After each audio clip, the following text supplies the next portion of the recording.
This week on NWP, 2 games enter, 1 game leaves. Living under the fear till nothing else remains. We don't need another hero. We don't need to know the way home. All we want is right beyond the Thunderdome.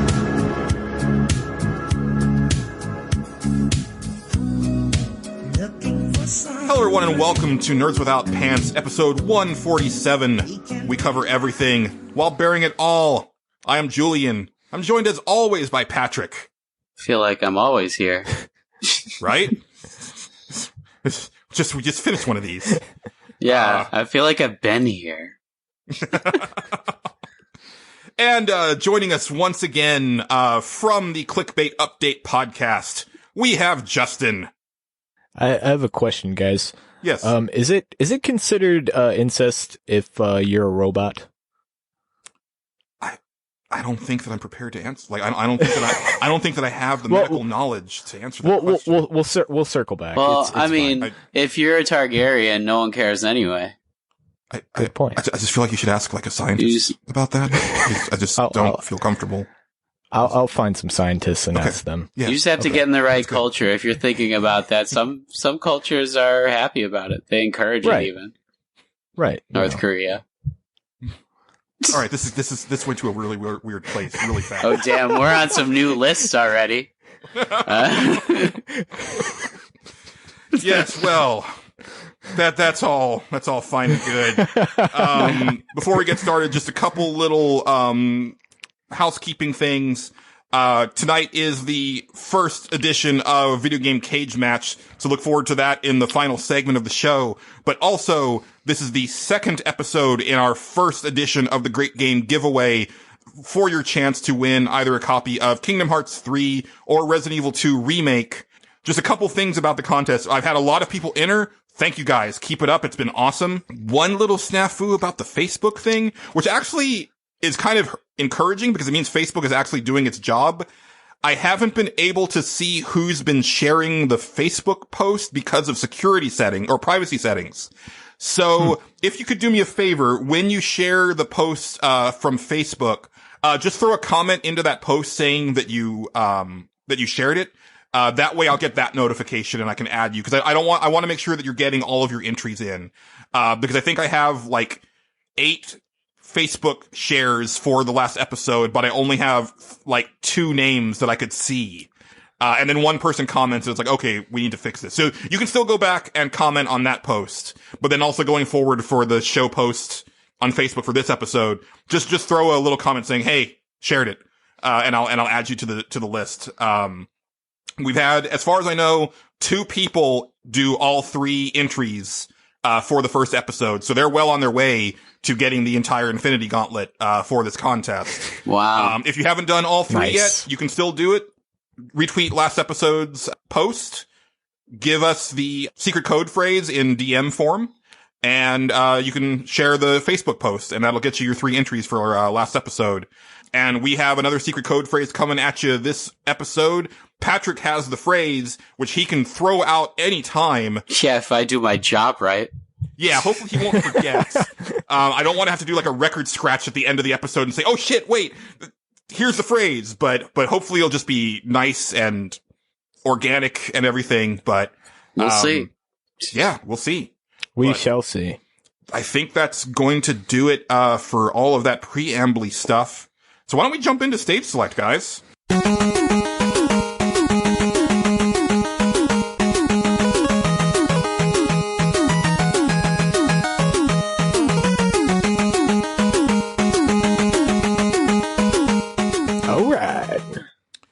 And this week's stage select was my stage select, and it's a simple question, but I want to know what you guys want from the next generation of hardware, because like I said when I pitched this last episode, we're in that like halcyon time where it's like everything is dreams and magic and just the sky's the limit and anything can happen with these new consoles because we don't know shit, right?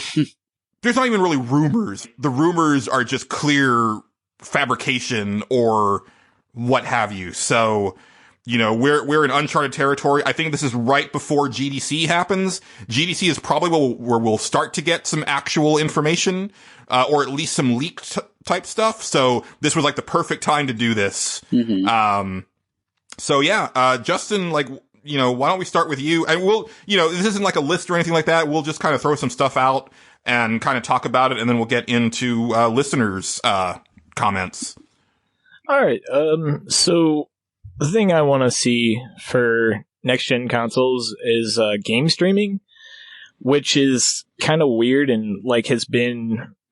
It hasn't been a good. Subject. Well, it hasn't been, but I think I want it to get better, and I have kind of an idea for it.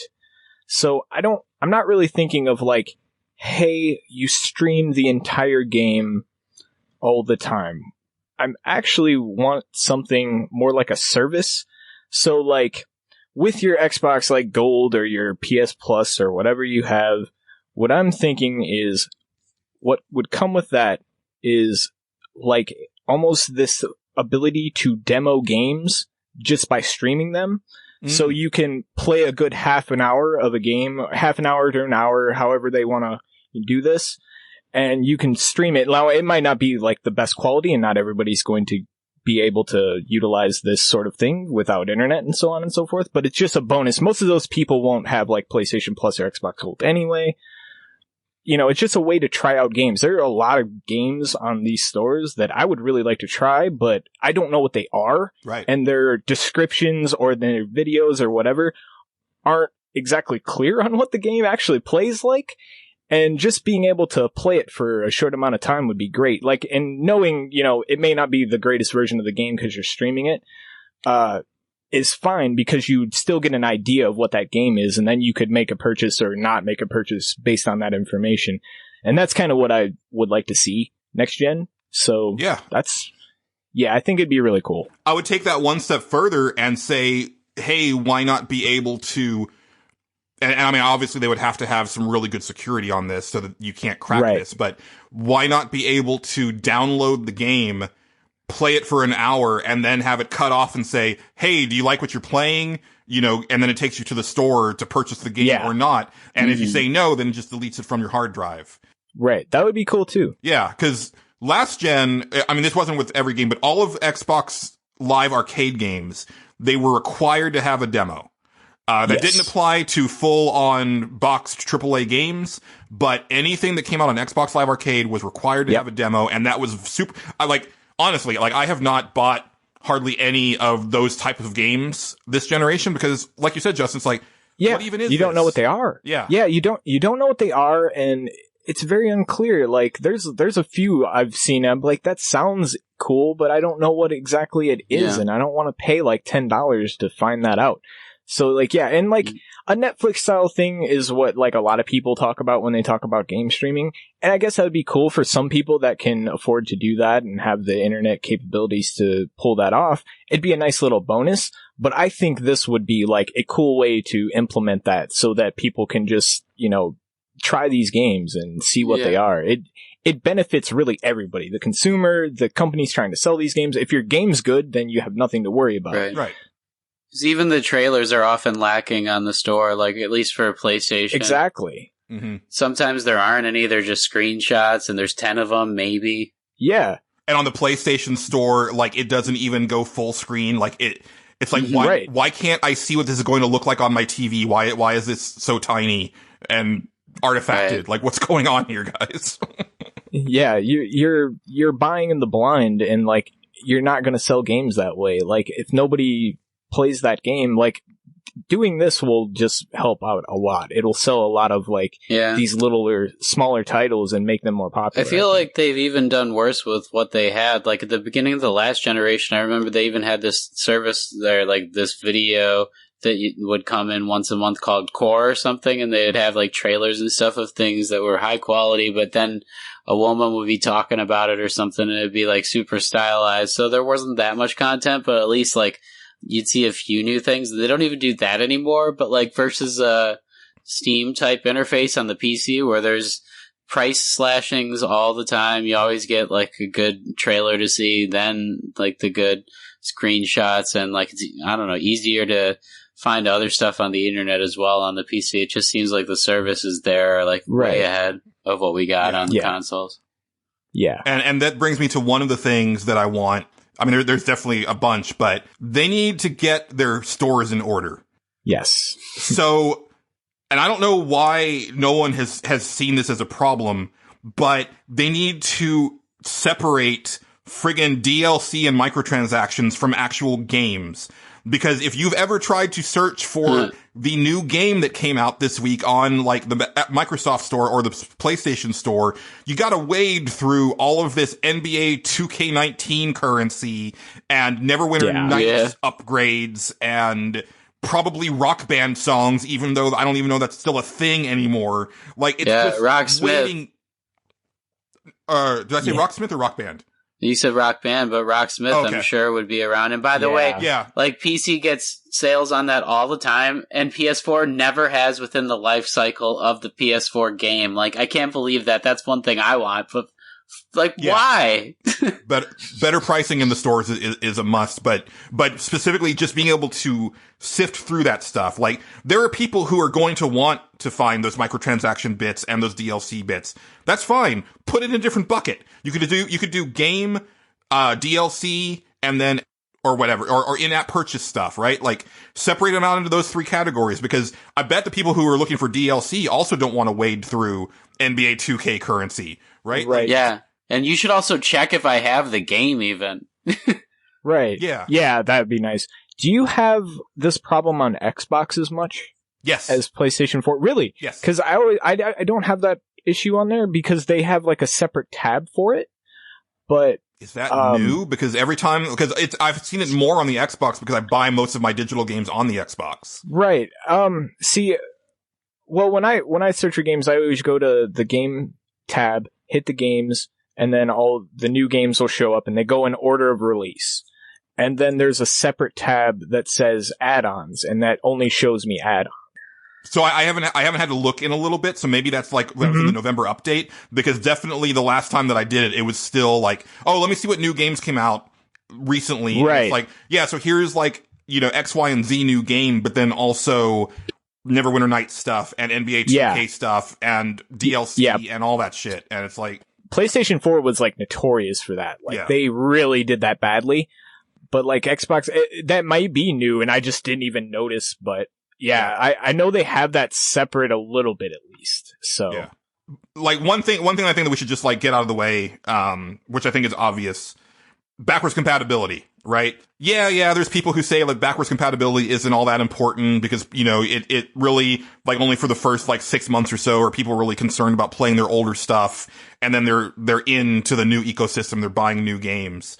But honestly, like, if the PlayStation 5 isn't at least compatible 100% with the PlayStation 4, Sony done fucked up, right? Yeah. Oh, absolutely. But I don't even think that that's enough.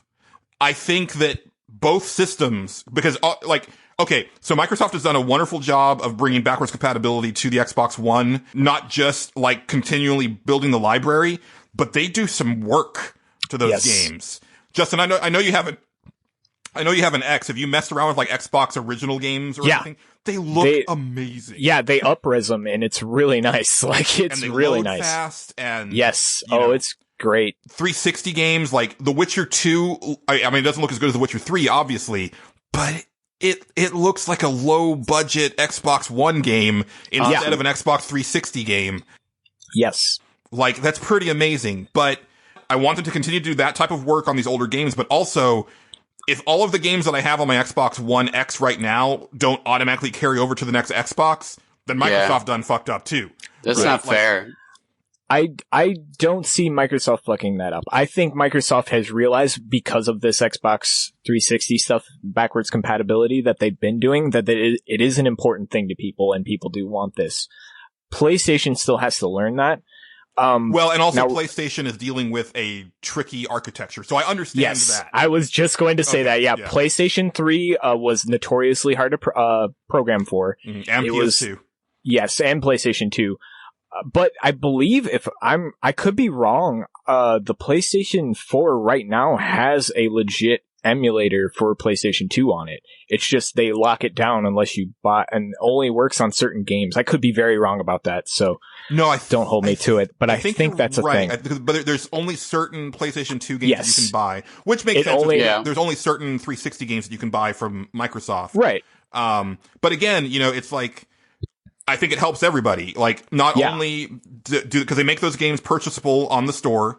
And it's like, they're probably going to be more expensive than if you go to a used game shop and find them, but they're there and they're available. So there's a chance for these companies to make money off of these old games, but it also generates interest in older series that maybe leads you into new sequels. I've got Dead Space 1, 2, and 3 on my Xbox One hard drive right now. I am playing through those come Halloween month. Right. Oh, yeah. I did Resident Evil 1 remake last year. I'm doing all Dead Space this year because I've got them right there on my hard drive. They look fantastic. That's just really cool. And I haven't even played Dead Space 3 yet, and I haven't played the other two since they were new. So that's like very exciting to me that I can just go back into that library and not have to dig out a disc or anything. Dead Space 2 is always good. Yeah. Yeah. It's one of my favorite games of last gen.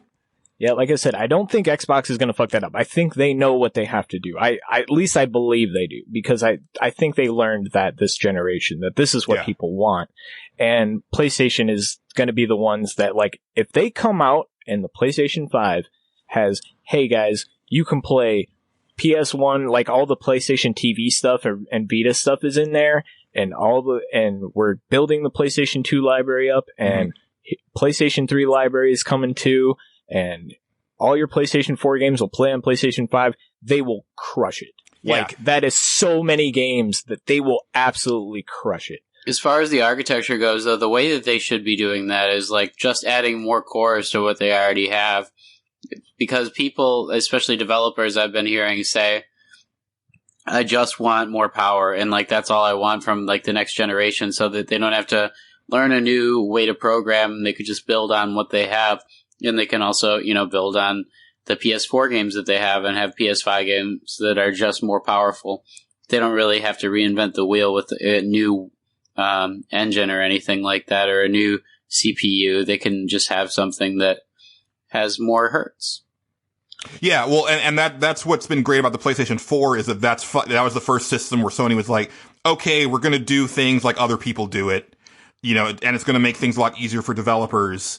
And so, yeah, going forward, I fully expect that, like, it'll just be that. Like, it'll just be a more powerful version of the PS4. They don't really have to relearn.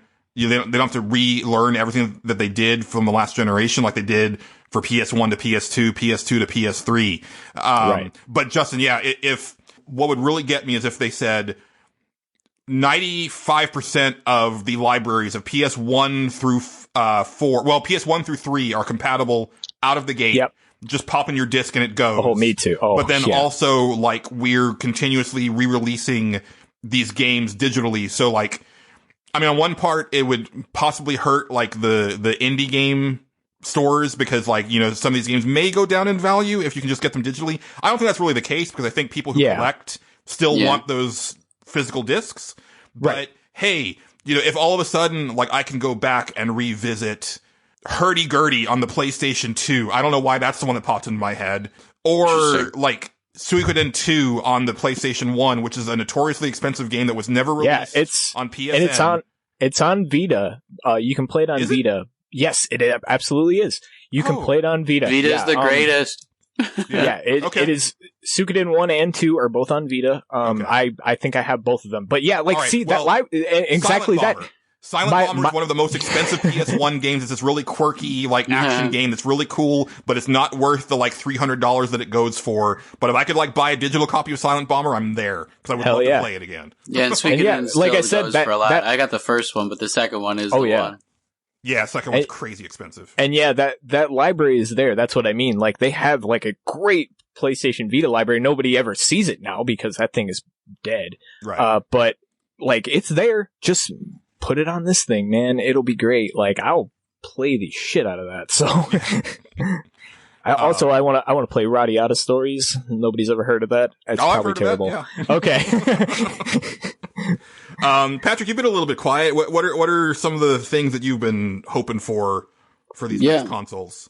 I mean, a lot of it is just more power, honestly, since I recently played a lot of Xbox at my friend's place. I just see, like, you know, obviously how the better graphics are, what consoles need, but beyond that, like, better controls. I think we've had the same thing for a few generations now, and it'd be nice to have controls that you can, like, I don't know, use that formulate to your hands a little bit more like in a sphere instead of like a controller shape, or maybe even just buttons like in air that you could press that do entire combos. It would be great if you could just put things like in the air that you could touch or something with augmented reality, but we haven't gotten quite there yet, and you can't rely on everybody to have augmented reality. So, like, maybe adoption of new technologies just for everybody. Once you get to that point, you can start developing for those things, but that's been the hang up a lot of the times for motion controls even, and you can't really depend on that. So I think what we'll see is just more power, but what I want is those innovative controls that either are much more touch focused or more sight focused, like I said, or maybe even more feel focused that could, like, come from your brain or something. And maybe I'm in the minority there, but I don't really care if they get in close and I can just be thinking where my character's moving and he moves there. Or, that would be great. Patrick, I was talking about next generation, not next generation. Yeah, I know. I'm not going to be alive. You're going to have to wait for PlayStation 9 for that one. Yeah. So put my head in a box and freeze it. Yeah. Let me know. But what if, Patrick, they had like a modular controller? If you've ever seen like the Xbox One Elite controller, or even their new, I don't even know what they're calling it. I guess the adaptive controller for people with disabilities. Yeah, yes, I posted that, like, during the Super Bowl. They released the ads, or Xbox released the ads. It was crazy because I think Microsoft shared whatever I sent because like 6,000 people saw it and only like one person liked it. But I was like, damn, that's a lot of impressions. I don't usually click on it either, but it was like, your tweet is getting seen. It like sent me an email. I'm like, well, why isn't anyone liking it? I think everybody did, but they were shy. Well, yeah, but you know, having the ability to like, let's switch out these sticks, or, you know, maybe I'm playing on the Xbox, but I want to orient things to where it's like the PlayStation 2, where the sticks are next side by side. You know, switch the D-pad and the analog stick. Or I'm on the PlayStation 5, but the PlayStation 5 doesn't use a touch screen or the touchpad, but you can slide in a PlayStation 4 touchpad for backwards compatibility or something like that. You could do all sorts of things with that. You could do Switch style, where you actually like take off like two halves of the controller and just have the body, and then put something else in there, you know, like if you're doing like PlayStation VR or something, like you can attach like a Move controller, you know, to your DualShock or something like that. I don't know, like, or you could attach them to bananas, like I've seen someone play Winston in Overwatch before, with like a different banana for each part of the controller. You watched some interesting videos, Patrick. Yeah, I mean, he was pretty good too. I would hope so. It's like, I think somebody like beat Dark Souls with like a Guitar Hero controller or something like that. Yeah, that happened. Yeah. Yep, that's a thing. Okay, I thought I remembered hearing. Yeah, I saw someone playing like Street Fighter with a Guitar Hero controller as well, and doing well. Yeah. Yeah. People are nuts. People are nuts. Yeah. Well, okay, so one thing, and I don't know if you guys still had some other ones before we move on, but I would generally like the systems to work. Yeah. Like 99.9% of the time. Now, longtime listeners know that I have notorious bad luck with consoles. I'm willing to admit that probably my first two PlayStation 4s were bad PlayStation 4s that didn't connect very well. Cause my PlayStation 4 Pro is fine. But. Yeah, and I never had that problem. Yeah. And most people didn't seem to, but I had it on two separate systems. So, especially with these systems being more and more tied into being online all the time, that shit needs to work, right? And Justin, you've confirmed this for me that it's a known problem on the Xbox, where it'll just like sign you out, or it won't sign you back. It won't sign you in automatically when you boot up. Every once in a while, yep. Yeah, and then it'll say like, and you'll try to log in, and it's like, oh, sorry, we can't do that. Try again. And the only way that I found to fix that is to do like a full restart of the system. Sometimes my controller will just like stop working and I have to like pull the batteries out and put them back in.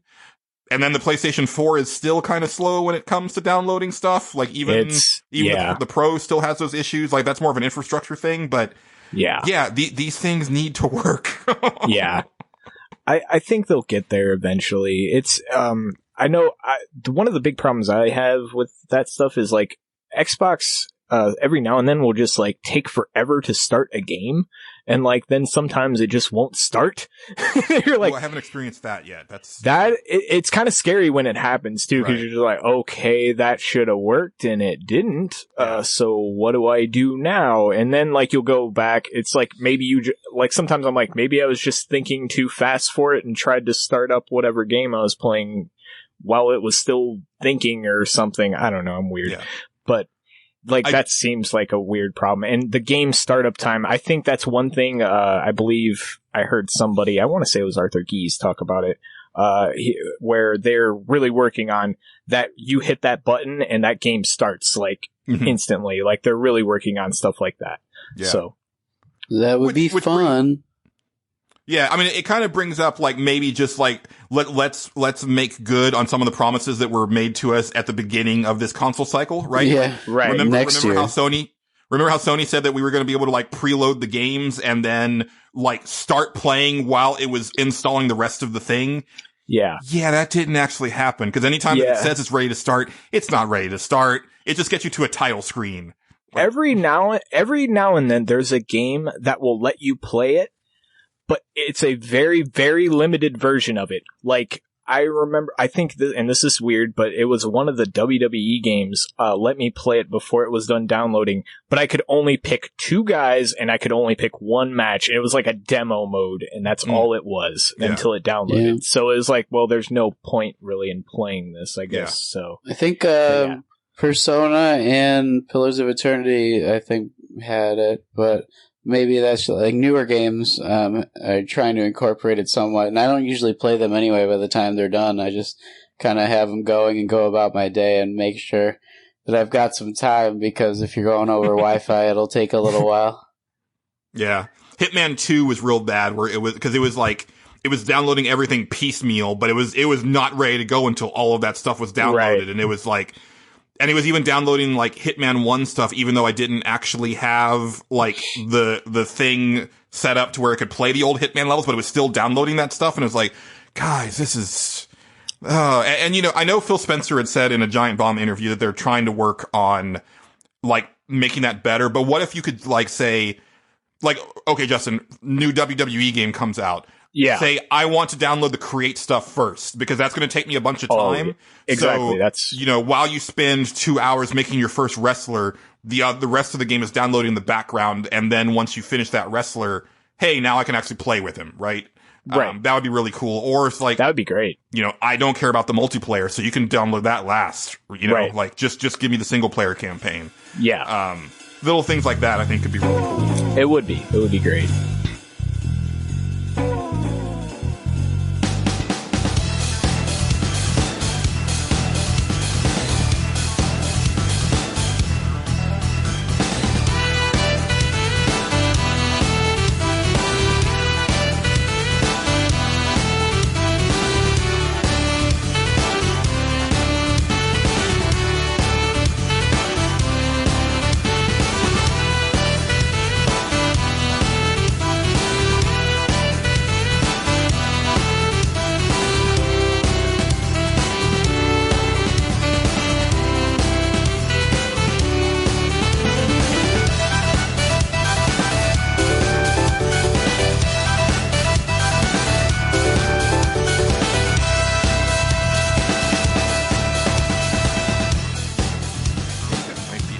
There's plenty that I would want, but I think those are like kind of the big points that I wanted to get across. I think we hit all the big points anyway. At least that seems like it. Big money! Big prizes! I love it! Yeah, I mean, when it comes down to it, you really just realize that Donald hates pants. Ladies and gentlemen, I believe we have the secret code phrase for this episode. Yeah, I'm not What was crazy. that again, Patrick? This is Julian's code phrase. Donald hates pants, guys. That is right. So submit that code phrase via DM either at Pixelbit or at NWPcast on Twitter. The code phrase Donald hates pants to enter for this week's entry for the Great Game giveaway. Good luck! You'll need it! Thank you, Patrick. All right, now that the load's off my shoulders, I could get blasted for the rest of the cast. Well, don't get there quite yet, because I think I want to try, as we're moving into a new generation of Nerds Without Pants. It worked really well the first time Justin was on, so let's all chip in on the comments at pixelbit.com. Work through these also, because I'm really bad at reading stuff on the air for some reason. Okay. I can read perfectly fine. When, the chips aren't down, but when the chips are down, I love reading. All sorts of mistakes. Dude, if you haven't been following me, I'm doing a reading challenge with Goodreads. I'm up to 17 books this year already. We're in February. It's funny because I'm already on Pixelbit. That's what I was like already there. Yeah, cool. Excellent. Well, I got some. We got some DMs too. I can read.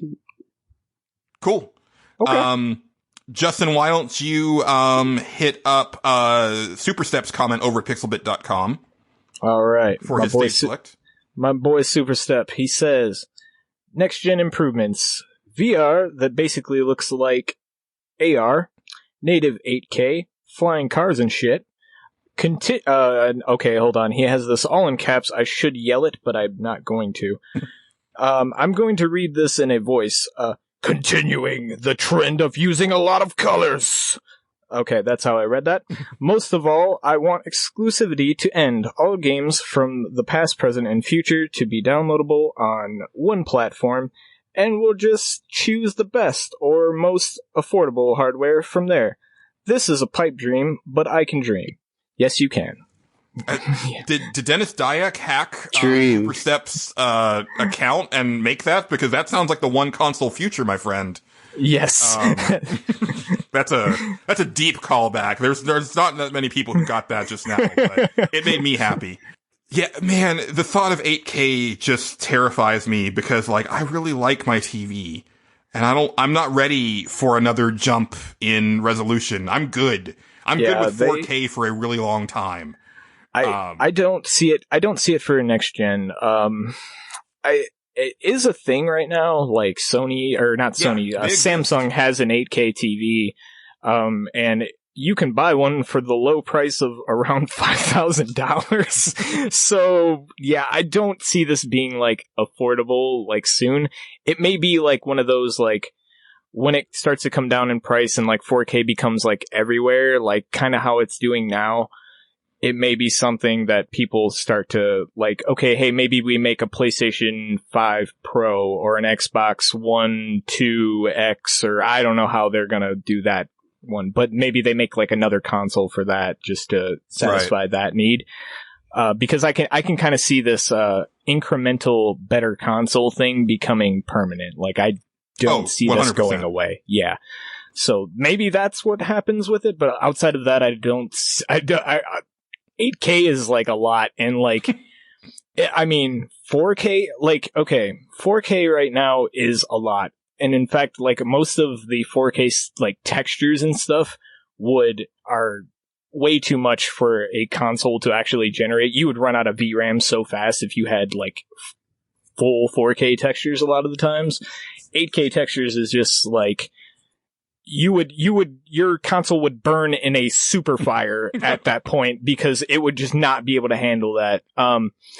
And a lot of the, I said, a lot of the 4K textures aren't actually 4K. They're 2K, but they're really super up-resed. So at least I think they are. You could correct me on that if you feel the need to out there, listeners. But I'm pretty sure that's how that works, because I know as weird as this is going to say, Skyrim modding does that a lot. They'll put 4K textures out, but they aren't actually 4K. A lot of them are just 2K, but they're super up-res and very detailed to look like it's 4K, and it does go good on a 4K display. So definitely, but yeah, I'm not ready. I mean, so I'm torn because like the graphic snob in me is like, yes, give me all the Ks.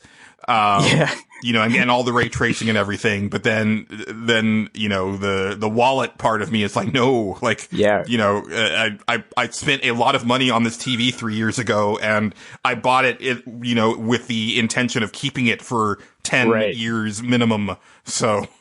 Ray tracing is another thing that's kind of complex because, that's a NVIDIA thing, and most of the consoles run off AMD chips. So. Yeah.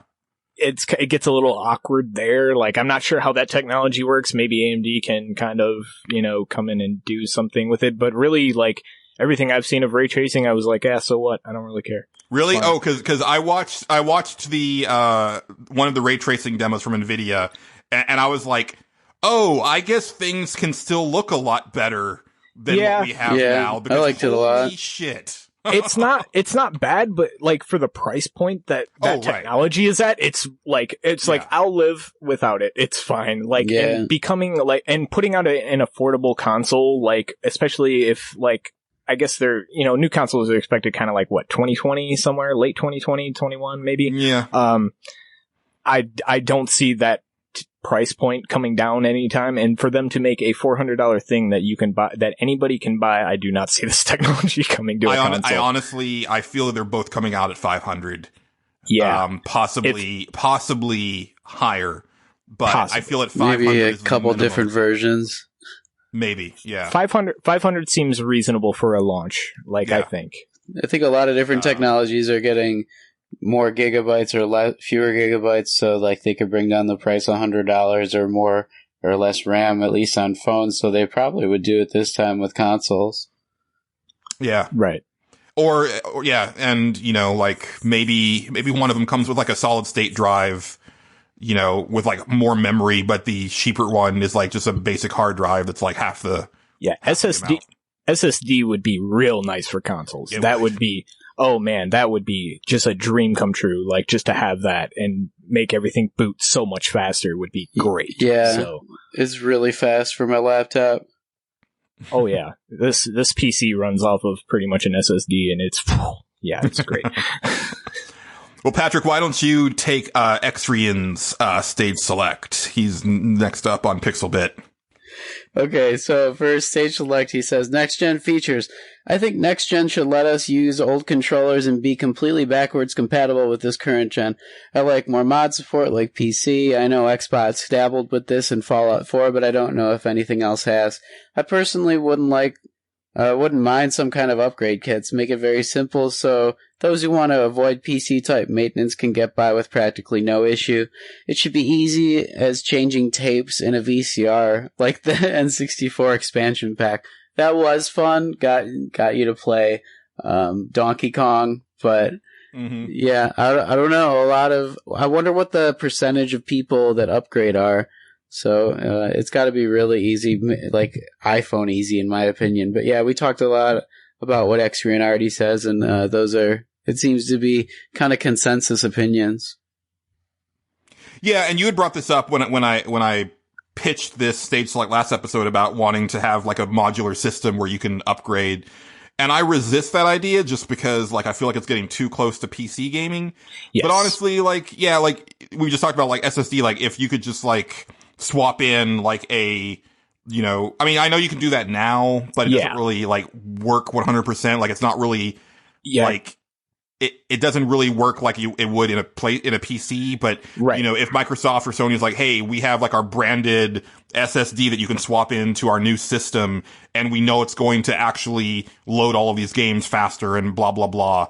Like, yeah, like I'd probably do that or add, you know, some more RAM. The only thing that I worry about is how much are you splitting the player base, because you're going to get into a situation real quick where certain games just run like crap. Yes. Unless you're like fully upgraded, which I think is a little bit of a different thing than the way it is now with like the half-step systems, because those games still run fine on the base PlayStation 4 and Xbox One. They just run and look better on the Pro and the X, right? Like, so that's the only thing that I would worry about there. what you'll have is the developers will just start aiming for the lowest common denominator. Like, it'll be like, hey, this is the base system. And like, I don't think you'd really see the improvement. Like, the SSD thing would be fine because your game would load faster. So that's pretty good. That's good all around. But like, if you start like, and also like just the way like graphics cards on consoles and stuff like that work, it'd be really complex to do. Like, at that point, you might as well just buy another system. Like, that's probably what'll happen. Like, I hate to say that, but it's true. Now one thing he brought up that I really like, and I'm gonna touch on it, is that mod support thing. That is the reason I bought an Xbox One in the first place. Was I'm a big Bethesda games fan. I always wanted to try them with mods, and I didn't own a PC at the time, so I was like, this is kind of an affordable way to give that a shot. And I had a PlayStation 4, and PlayStation 4 did not want to do it. They basically kind of chickened out on the mod support deal. You can mod like Skyrim and Fallout 4 on your PlayStation 4. However, Sony cut it off at, you can't use outside of the game assets, which is basically any good mod that you will ever download is outside of the game assets. If I could play Skyrim with those amazing graphics mods that I've seen for PC. Oh yeah. And because I think Skyrim is just a bloody disgusting looking game. I think it's an ugly ass game. Yes. Even the enhanced edition, which is what I own. Like, it's if I could make it look as good as those PC mods, I would be all over that. Yeah. And it's funny because that game's was released in 2012. It still gets mod updates, and that's like what happened with Fallout 76 is they said, hey, let's build this game, have the same engine, and put it out there. And then they went, our game's broken. Why does nobody really ever complain about this? Because the mod community fixes all our bullshit for us. Right. There's an unofficial patch mod out there that still gets updates now.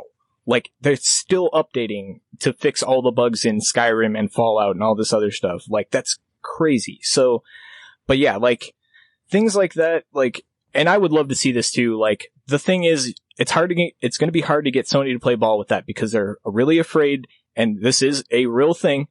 The first mod for any game that will ever come out is almost always a nude mod. Yeah. So you that's just a fact. But some of them get dark.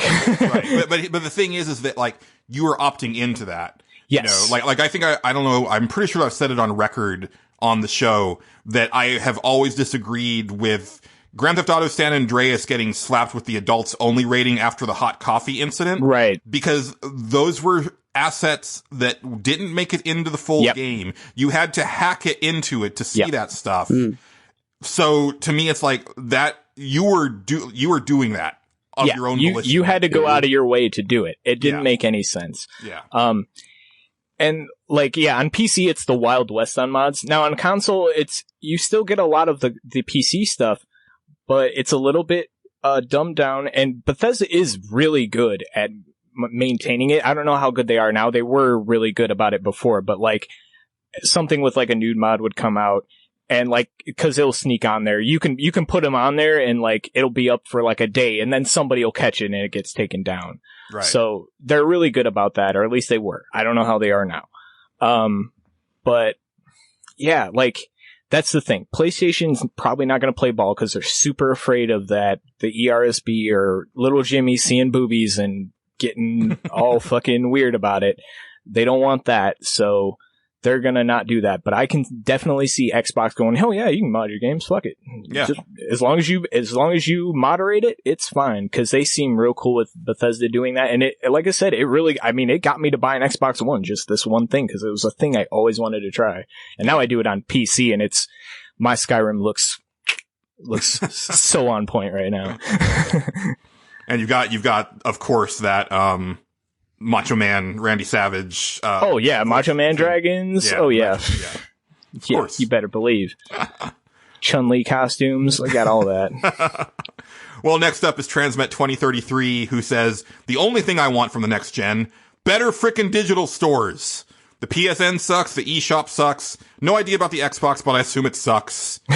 You assume correctly, sir. Yeah. We already kind of covered it, but yes, I think they're like, at least, Sony fixed the thing that we talked about with the terrible search function.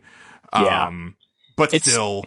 It's still tough. It seems like it's such a clunky navigation issue, like on these stores, and like that's tough to fix with a controller. Like Steam is a pain in the ass because there's a lot of games, but like you can still like filter by like just the strangest genres. Like I can type in custom or character customization into Steam, and it'll give me every game that has character customization and stuff like that. Like that's a really cool way to find games, and but it's easy because it's Steam and I have a mouse and keyboard and I can just go, hey, type this and you move the mouse around. It's tough on a controller to really navigate that. So it's one of those things that it's just a hurdle that they'll maybe figure out one of these days. And I hope they do. So also, like, it would be cool to be able to really customize the front end. Like, because I definitely use my systems for more than playing video games, but I don't necessarily need I don't care about your movie sales or your TV show sales or your music sales or anything like that. Like, I want to know about all the game stuff up front. And then if I want that other stuff, I will go find it myself. Right. So it would be really cool if you could like make sure that you're surfacing the stuff that you want. Yeah, I don't want the other stuff. Cool. Yeah. And some people, like, there's a lot of people who don't. Like at all. And, but also like, I know Sony tries to do this, but they're really bad at it, but giving me recommendations based on games that I play, I think would be a really cool thing. But but I notice on PlayStation it's really bad. It'll so be bad. Oh, because you played Final Fantasy, like we're recommending Grand Theft Auto 5, and it's like, what? Steam does that. Steam does this too.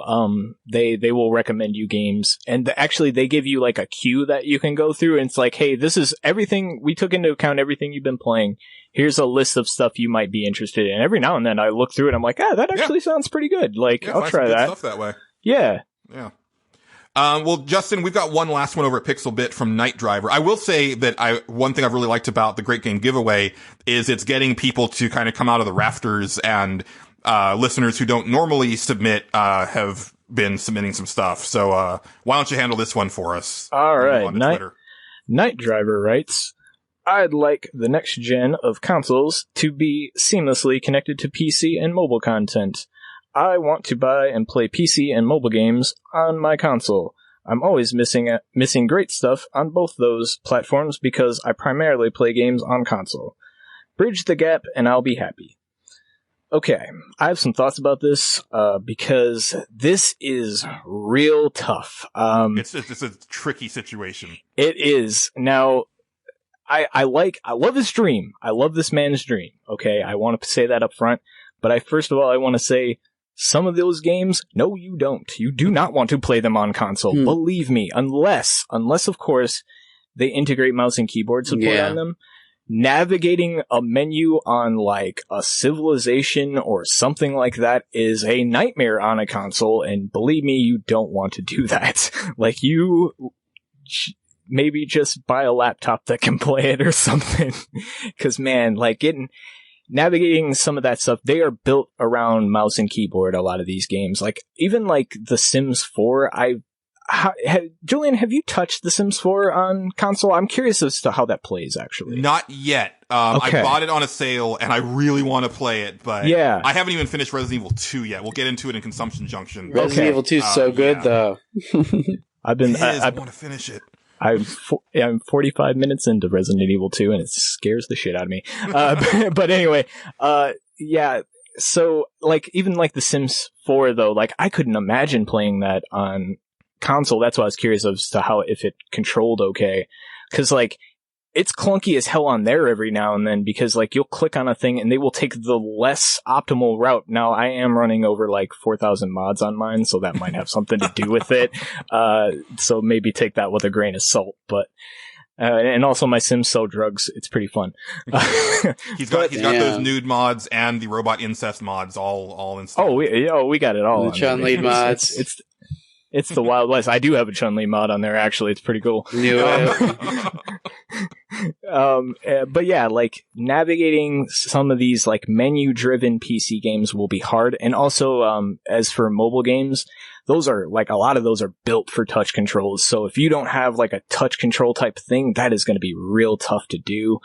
Unless they design around it. I mean, maybe you could kind of go the Jackbox route and use like, hey, you can use your phone as a controller and play it on the big screen. That would be kind of cool, actually. That's fun. So that's really easy. Yeah, I've like done that with a lot, like a big group of people, like 8 or so, and it worked for all of us. Yeah. Right.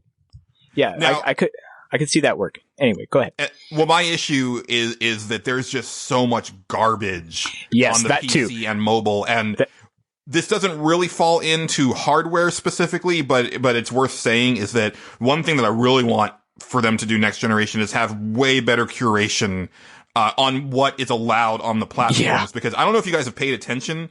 Oh yeah. Sony just stopped caring. Yep. There is some like PlayStation 2 shovelware-ass games on the PlayStation Network that are pricey games. We're talking about like $30, $40 games that are borderline unplayable. Yes. And it's like there is no quality control over there anymore. And like what? Microsoft isn't much better. There's Life of Black Tiger, which is terrible. There was another game, I can't think of the name of it. Jim Sterling just had a video on it. Gashdween? I think so. Yeah, it was really the one bad RPG. Yes, it was like you were like a vampire or something, and it was just like pitch black all the time. Like you never knew what was hitting you or anything. It was terrible. Yeah, it's just awful games. Yeah, and like that's all of Steam. Like I said, Steam is so bad because there's so much garbage to navigate that you can't actually find the good stuff. There's so little. But hey, curation on guys, like, isn't this sort of like B movies? Like, what about we should open ourselves up to like these bad video games and laugh at how bad they are? Oh no, Patrick! These aren't B movies. Like this isn't one of those things where like it's so bad it's good. This is like you should not have been allowed to sell this to people. Yeah, bad gameplay is just bad. It's a blatant ripoff. Yeah, yeah. It's not like The Quiet Man where it's pretty funny and you'll get a good kick out of it maybe until it gives you a headache and you fucking hate your life. This isn't Bullet Witch for the Xbox 360. This is like, you know, this might actually have given my console a virus, and I didn't think that was possible. Yeah, exactly. Well, let's see. Let's move on over to Twitter. Patrick, why don't you take this one from on Twitter from Jeff S. at JESTHOFF, who I know one of our listeners gave him a shout out for his Stage Select pick last episode. So it's kind of neat to see the listeners like interacting with each other, like because of the show, kind of independently from everything. The Hoff, just Hoff. All right, I think I will take it, Julian. Okay, alrighty, fellas, says Jess Hoff. Just so you know, I am completely illiterate when it comes to gaming consoles. I know, like, legendary. I know they run my games and the screen looks pretty well, so when I'm asked what I would like to see in next generation's hardware, I have almost nothing. In fact, the only thing I'd like to see in the next wave is better internet surfing capabilities. My Wii U has almost completely negated my need for cable, which is really nice. A better browser on one of the consoles I actually play would be great. Yeah, that's actually, that's a really good one, actually. I didn't even think about that because, the web browsers are something I use every now and then to watch pro wrestling on, and that, as weird as that is. And every now and then it will just, like, if you sometimes you gotta go to some weird places to find these videos, and like, you just click on a thing and, like, the video goes, it doesn't work on this web browser, and so on and so forth, and you're like, well, shit. So, I could definitely see that being a little bit better. That'd be nice. And navigating it is pretty wonky. Yeah, it is. Oh, it's frustrating to say the least. Browsers are always tricky. I mean, even like Safari for Apple is like terrible, and that's their own thing. So you really need like a whole team if it's going to be a dedicated, well-made browser. And basically, what you really got to make sure is that viruses don't get past the porn websites. That's hard to do. So right. Yeah. I hope that's possible, and happy surfing. And I mentioned it earlier, but it's like having a virus in a video game console is like, no, that doesn't happen. Yeah. But it could. It could. It'd be complex because you have to target that specific OS, like, because that's generally what viruses go after is your OS. Like, most of them target Windows and not like Linux or whatever. And I think consoles, some of them are based on Linux. I could be wrong. But yeah, so they'd have to target it. So I guess you're a little bit safer. But yeah. Next up from Twitter comes from Red Venom, who's on Twitter at Zkelly7. That's with a Z. He says, better controllers or more buttons/buttons layout. The current gen controllers are more than good, but I feel that the last major update was the Xbox 360 non-mirrored thumbsticks and the PlayStation 4 touchpad. Excluding Nintendo since they always try, but not always succeed since the Wii with weird and gimmicky controllers. The GameCube button layout is the perfect one in my opinion, since you have one main button in the middle for the general main action, like attacking, and you could have at the minimum 3 to 4 buttons surrounding it. I'm thinking some buttons on the back of the controller, like the paddle ones from the Elite Xbox, with a touchpad or trackball in the middle. I know that if it ain't broke, don't fix it, but we're limiting gameplay. Also, mouse 2 side buttons standard. It's current year, damn it. I think it's time. I think we can handle another button, like another couple buttons, don't you? Like, Yeah, I want a head button. A head button? Yeah, I can headbutt. Oh, it can headbutt. Okay. I can headbutt with the head Tekken button. headbutts. Huh! Yeah, I could see it. He brought up the touchpad. Not a whole lot of like games use that thing. I think the last one I can even think of is Detroit Become Human used it, and that was it. Well, and most of the time it's just a map button. Mm-hmm. Like, yes, but which is That's nice. a good button. There's two things about the touchpad that are underutilized, but I think are very cool. One is that the touchpad is technically 2 buttons, because Right. you can use the left or right side of it as independent buttons. Yeah. Oh, And also you can use it as a mouse. So like if you're playing Final Fantasy Okay. 14, there are certain actions that are just easier to do by tracing your finger over the touchpad to reach Okay. certain menu options and stuff So like that. this brings me to a prediction, though, boys, and mark my words right here. The next touchpad will not be the touchpad as we know it right now, but it will be like an LCD screen, and it will be primarily used for maps as well, but the maps will be on an LCD screen touchpad. That's gonna Hey, be man, next generation. I think that the VMU thing from the Dreamcast was way ahead of its It was time, cool. and I have always wanted to have like a modern version of that actually work. So yeah, bring it on. Like I think that would be awesome. Mark it That would be down, cool. put it in pen.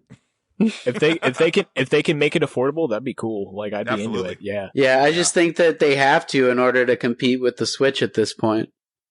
Yeah, nobody really uses the touch controls on the Switch though. Not many games do. I know there's like some mobile games that they kind of put over there that use them, but not too much really utilizes it. I know like the menu screen you can use the touchpad for it, but it's kind of clunky at best sometimes, But- and I'd rather just use the controllers. But having the screen on the controller between like the two sides of your hands, I Yeah. think is that'd be a lot better. I would actually be into that and have it on the screen. yeah. It will be smaller though, I think, at least for this first generation. But Oh yeah, I'm thinking of just like the size of like an X or of like an Apple Watch on your controller. Yeah, Yeah. that'd be great. You can put like HUD information I on was there, or just gonna suggest that. Yeah. Yeah. I would that'd be say great. Yeah. say exactly the size of a phone. Honestly, like 5.5 inches, something like that. Maybe smaller. Maybe. I feel like that might be. I mean, I can see that.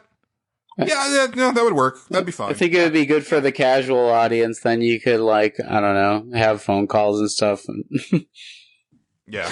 I also, I've mentioned this before, but I want all the systems to have a dedicated share button because Yeah. the way that you do it Yes. on the Xbox is terrible. It is bad. But on PlayStation, it should be better. Like when I stream stuff, it goes super slow unless I play stuff that is not very intense. So, like if you put what I really want is if you put a feature in there, make sure it works. Well, I don't know about the streaming part. I can't speak to that, but I mean, sharing a screenshot from the PlayStation 4 to Twitter is amazing. Yeah, it is. Doing it from the Xbox is a chore because not only is it harder to actually take the screenshot, but the actual uploading to Twitter is like obnoxiously long by comparison. It's not good. You get I to think I've done it one time. you get to cross post as well, which is really cool. but I think if you were doing all these social media posts, it would be great if you had something like Goodreads for video games where it would keep track of the games you finish and stuff like that as well, and had like a rating system. So if we're talking about posting and recording, like whatever we're sharing and things like that, I would like to integrate like the games finished or something like that in an easier way. And now we do have like, you know, achievements that tell us exactly what we finished at a lot deeper level. But honestly, I think we got to pull back a little bit. I want more information. I want nitty gritty. More and less though. More generic stuff is what I'm saying, you know? Oh yeah. I mean, like, I think I mentioned last time, like, and a listener did, mention this, that on the Xbox, on the achievement page, you can actually see how many hours you've played a game. But it doesn't take into consideration separate save files, just overall. Dude, the hours to play a game are like at the game's discretion on PlayStation 4 all the time. So it's like sometimes you see it, sometimes you don't, and I just assume I'm not going to. That would be another generic thing I'd love to always see. Definitely. Absolutely. And overall total time. I never get that PlayStation email at the end of the year that tallies up like all of your like game data and stuff, and I want to know. And I wish that I could, like, wish they sent it to everybody. You know what? I don't get that either, but that's actually what Krieger said on Twitter. Could I take it away with the last entry? All right, yeah, Patrick, why don't you take this last one from Xavier Krieger, who's on Twitter at Cadus Bane. I would just like to say that I don't know if I'm going to do it this episode, but going forward, anytime that we talk about Xavier Krieger, I'm just going to drop in a sound clip from Krieger from Archer. Yes, because Archer. I'm sure he's tired of that, but I don't care. Like, I love Krieger. Mother! Mother! You don't have to explain it. Get Mother. Okay, so Krieger said, things I'd love to see out of the next gen from both Microsoft and Sony. Faster load times would be really great, or even a load time at opening and a constant stream as you play. We kind of talked about that. Better battery life in the controller. That'd be good. Yes. Yeah. Full digital backwards compatibility, including carrying over previous purchases. Yes, definitely. And actually, I just saw as we were recording that Sony filed a patent for backwards compatibility. So they're already like showing a new patentable thing that's supposed to allow for better compatibility as we speak. They're listening. I hope it pans out into something. Okay. Like, I really do. But this is what we were just talking about. At the end of the year, Sony sends out an email including what games you played and for how long in total hours. I'd love to see an option like this under your account on system. And finally, the ability to gift digital games to my friends. Why can't we do this yet? And that's something you can do in Steam, but my friends have to pay me through Venmo for me to buy something if they want to give me a present right now. And that's pretty stupid because I have gotten presents, but it'd be awesome if they could be recognized for that. Right. Well, I'm almost positive that you can gift games digitally on Xbox. Well, I don't think PlayStation. I saw that option. Okay. Yeah, you can. I've done it That's before. what I thought. Steam, you can buy packages of 4 and you get sales sometimes. Yeah, that's really neat too. Like for certain multiplayer games, you can buy a big old pack of them and hand them out to your friends just so that you know that you have a group to play. Right, that's amazing. I can't remember. I sent some game to my brother-in-law because he was wanting to play it. Or no, he was really into the WWE game and he wanted to play as my brother-in-law has really obscure taste in wrestlers and wanted to play as EC3 for whatever reason. So I bought him the DLC that came with that for Christmas, and that's how I did it. I mailed it to him somehow. I don't remember exactly how it works, but I know it's an option that you can do. So, yeah, I just thought it was interesting that Krieger actually said that he wanted that Sony email that said the total hours and stuff too. So yeah, that'd be nice. Yeah, I would love that. He was totally on our wavelength. Yeah. Yes. We spend so much time though. We need to see summaries and we need to be able to publish all the stuff we've done, you know? Take our data. I want to share my shame. Pride. I don't mind people, showing off the obscene amount of hours that I put. Honestly, I don't even know how many hours I've spent on Final Fantasy XIV because for some reason that game doesn't have an in-game clock like 11 did. and I need to know. Dude, I I want. actually just finally canceled my subscription, but I still would like to know. I actually would love to see it because I want to see how many hours I've spent in songs in Rocksmith easier. And I think I've like that'd be cool to share. But I think I've spent 5,200 or 5,300 or so songs at this point. So I've come a long way. But yeah, if that was all an easy to share summary, I'd be like, see guys, I can play. No one's doubting that you can play. But they don't know. He wants the proof. He wants that concrete. I could be in a band. Well, I want Patrick's next stage select topic because it's his turn. So this one I haven't had for a while or anything. I just thought of it during the show. But I was thinking, what superhero game do you feel like you still need to play the definitive version of? So Superman, obviously, if you're a big Superman fan, there's never been a good Superman game. And, no, there is not. And we still have not played the definitive version. So tell me that one superhero you still want to play. What other superhero, or maybe it's Superman, but just give me one and flesh out the idea and tell me what the definitive version is that you haven't played yet. I mean, maybe you don't like Arkham City as much as I do, but I won't be talking about Batman because I think the definitive version has been made. Yeah, it's called Arkham Asylum. Yeah. Arkham City's better. Excellent. No, I think that's going to be a real fun stage select, especially with Captain Marvel. Maybe a cage match, game. Batman versus himself, Arkham Asylum versus City. Damn. And Avengers Endgame coming up, which is going to give me all of the tears and all of the feels coming up very soon. Okay. So you can submit those either over at pixelbit.com in the comments section for episode 147, or hit us up on Twitter at NWPcast.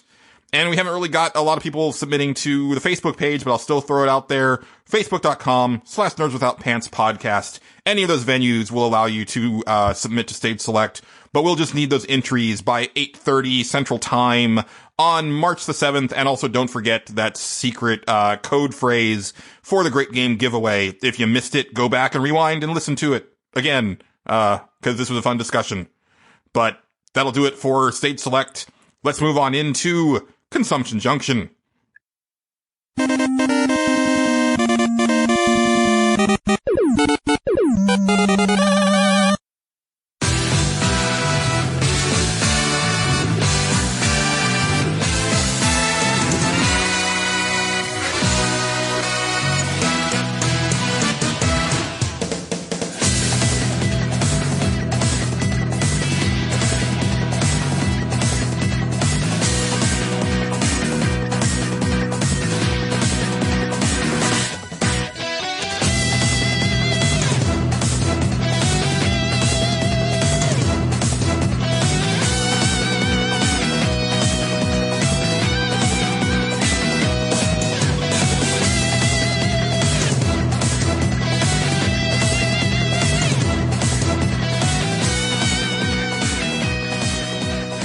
And guys, I don't know where the time has gone because I have not had time to do anything really since the last episode. I have not played Resident Evil 2 at all. I have. Did you? Yeah. The remake? Yeah, I played it on PC with like a 1070X or something in my friend's place. We did a speed run on Claire B. Nice. You already did a speed run? Halfway. Oh, okay.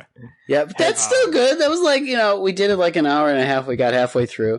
And Mr. X comes out so fast. That was pretty good. Yeah, my friend's I'm 45 really good. minutes in. I'm not even like a third of the way through that game yet. After 45 minutes. I had something to talk about, but I did want to say that as much as I think that the Resident Evil speedrun stuff is really cool, the speedrunners, I don't think that they even can enjoy a Resident Evil game at this point, because I remember it's not scary that way. Well, no, but even just like they don't even like look at the game. They don't consume the game that way. Because like I was listening to the 8-4 Play podcast before Resident Evil 2 came out. It was like right as it was dropping. It's a Japanese. They're set in Japan. They had CVX Freak on there, who's one of the biggest Resident Evil fans in the world. Like he actually wrote a book about I think Code Veronica that just came out. Okay. But he beat the game in like 3 hours or something his first time through.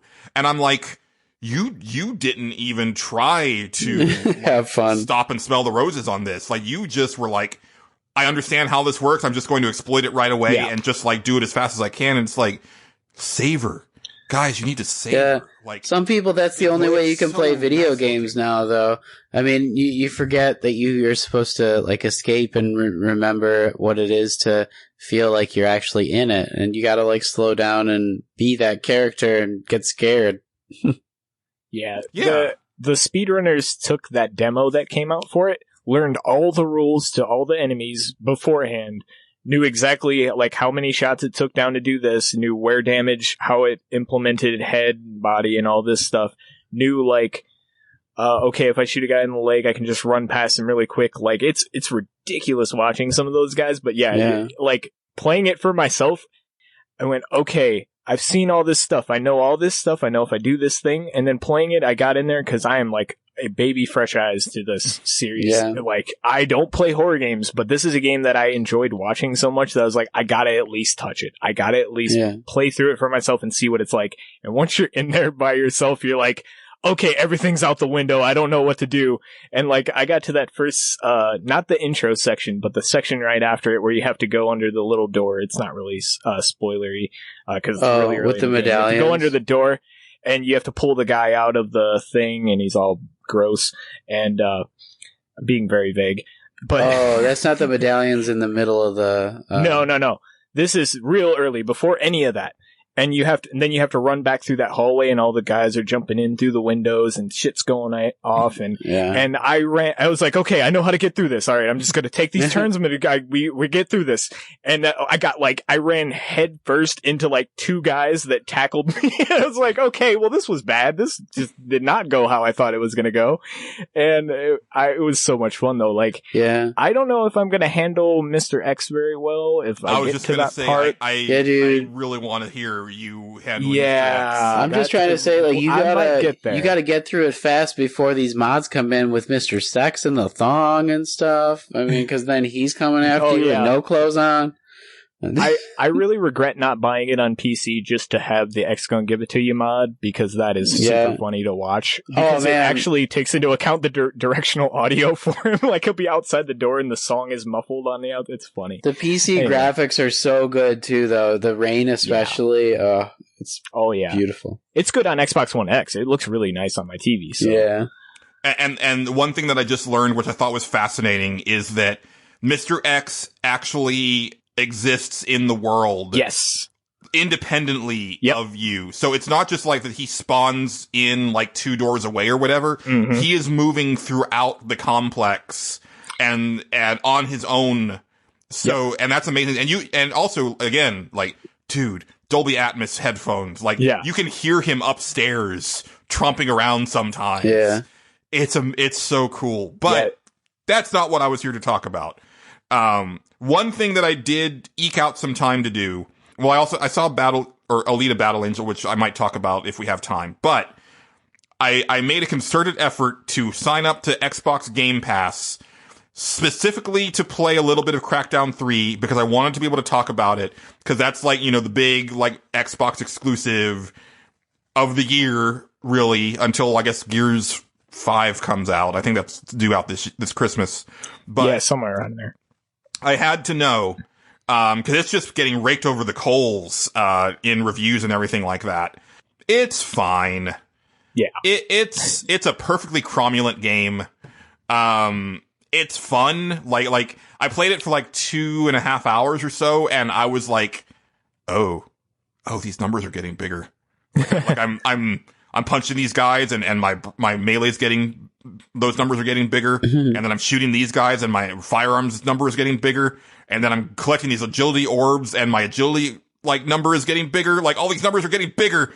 Like this is tapping into like a really dangerous part of my brain, which ended up like getting me to boot up Diablo 3 again. Yeah, nice. But the weird thing about it is just that like it definitely feels like a 10-year-old open world game. Yeah.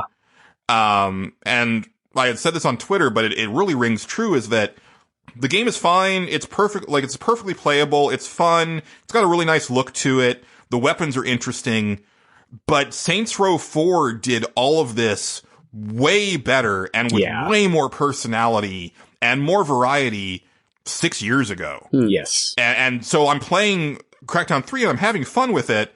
Yeah. But it's also just making me want to go back and play Saints Row 4 again because, you know, Saints Row 4, like, it starts you off being able to already do way cooler things than your basic agent does at the beginning of Crackdown 3, and then builds from there. Crackdown 3, it's like, okay, you can kind of jump, and you're kind of slow, and then you build from there, but it's like the first power-ups you get on Saints Row 4, it's like, no, you can super jump and you can run like the Flash, and we're gonna make you faster and make you jump higher than that, and eventually you're gonna, like, jump over buildings and then, you know, be able to float across like half of this damn map, you know, by the end of it. And plus it's got this cool sense of humor and you can make your own character. And that sounds great. You know, the personality of the character is like, I mean, honestly, like up there with like Shepard as far as like personal ownership of a character that I created. Like, yeah, I just love Saints Row 4. It's a good game. It's a good game. And I thought the exact same thing as you when I seen it. I was like, yeah, Saints Row 4 did this already. Yeah. Like,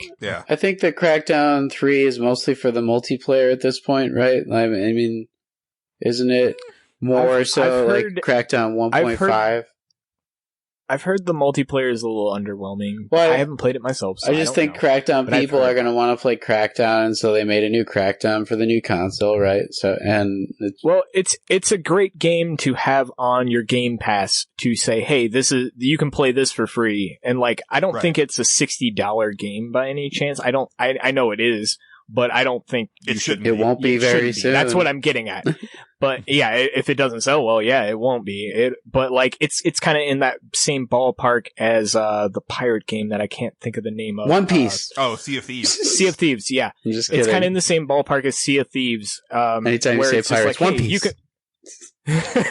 Yes, One Piece. Yes, the beat 'em up by Koei Tecmo or whatever. But no, the Sea of Thieves game where it's just kind of in that same ballpark where, hey, we have this thing on Game Pass that you can play for free. And it's not, you know, a great game or anything like that by any stretch of the imagination, but it's there. And what a nice little experience to have just to play for this service or whatever. And that's kind of what Crackdown seems like. I heard Sea of Thieves in particular has gotten a lot better since launch too. They ironed out a lot of things. I've heard they've improved upon some stuff in it, but still, I don't think I'd want to pay money for what's there. But I'm not an MMO multiplayer guy anyway, but it, like, still nothing, like, really called out to me, like, oh man, that I should definitely check that out. There's not, like an overarching lore that you really want to get into. It seems like it's barren in a lot of areas, versus if it were about One Piece, which is 800 and something episodes of anime goodness. They should have just bought that license. They should have just paid out for it. Or just copied with new character names. I don't know. Can you get away with that? Yeah, I mean, Robin is like just a regular name, right? That's fine. I don't know what the main character's name is, the guy with the stretchy arms. I don't really know much about One Piece. Stretchy arms guy, I don't know. Yeah, stretchy arms guy, him. That's what they call him. That's his name. But just to wrap up Crackdown 3, I think the most damning thing about it is that, sort of like Final Fantasy 14 Vanilla, like the original release of it, which somehow came out after Final Fantasy 11 and World of Warcraft and a bunch of other MMOs, but seemed like it ignored everything that those games had done. Like, Crackdown 3 has come out, 10 years after, well, I think 9 years after Crackdown 2, and like 11 years after Crackdown 1, and yet somehow did not pay attention to any other open world game that has come out. I bet I know why. Since. I bet it's because the developer and the publisher fired everybody and they hired new people and they didn't play the first two games, or at least didn't play them that much. Or they're new programmers because they fired everybody else after the last game. It was definitely in development hell for a long time, and what I think happened, they did fire a lot of teams. I mean, that happens with everybody. Like, Activision Blizzard literally just fired 800 people. Yes, they did. But here's the thing, like, I actually think Crackdown wasn't so much a victim of, like, hey, a bunch of teams worked on this, because that's usually a different story. That usually goes, like, even more badly. I think this is a competent game that just didn't really learn anything, and they went, hey, remember Crackdown? This will play exactly like Crackdown did. Yeah. Instead of iterate on that formula. They didn't really try to make it a different experience. They just tried to make Crackdown again. And that's not what you want to do in this time, you know? And it also, like, this kind of, like, dovetails from our stage select topic, but it boggles my mind how hard Microsoft missed the mark this generation. Yeah. As far as, like, where they put their chips. Because, you know, not only just the stuff like, oh, we think people are going to be down for an online-only console where you can't actually, like, buy your games physically and trade and blah, blah, blah. But then also, we don't think that single-player games are where it's at anymore, so we're just not going to even bother putting any time or effort into that. And then Sony was like, haha, motherfuckers, actually, we're going to put all of our chips into really amazing single player content and then kick your asses. Yeah. And Microsoft is like, oh, damn. Yeah. And then, you like your exclusive content? We don't have any. And then the stuff that they do is like just the most mediocre of offerings. And it's like, they're staffing up and getting a bunch of new studios now, but that's for next gen. That's not happening for Xbox One. They played catch up way too late. They realized their mistake way too late. It's like they're kind of just like in this mode where it's like, hey, next generation's going to be really good, we promise. That they're trying to, like, and they're doing a good job of that. I think Sony's so far ahead, they're just like, what, your move, Microsoft, and they're just going to wait until Microsoft releases something and be the next year's Microsoft, but with more games, like where they have the more powerful console and more games because they wait the extra year for Microsoft to make the move.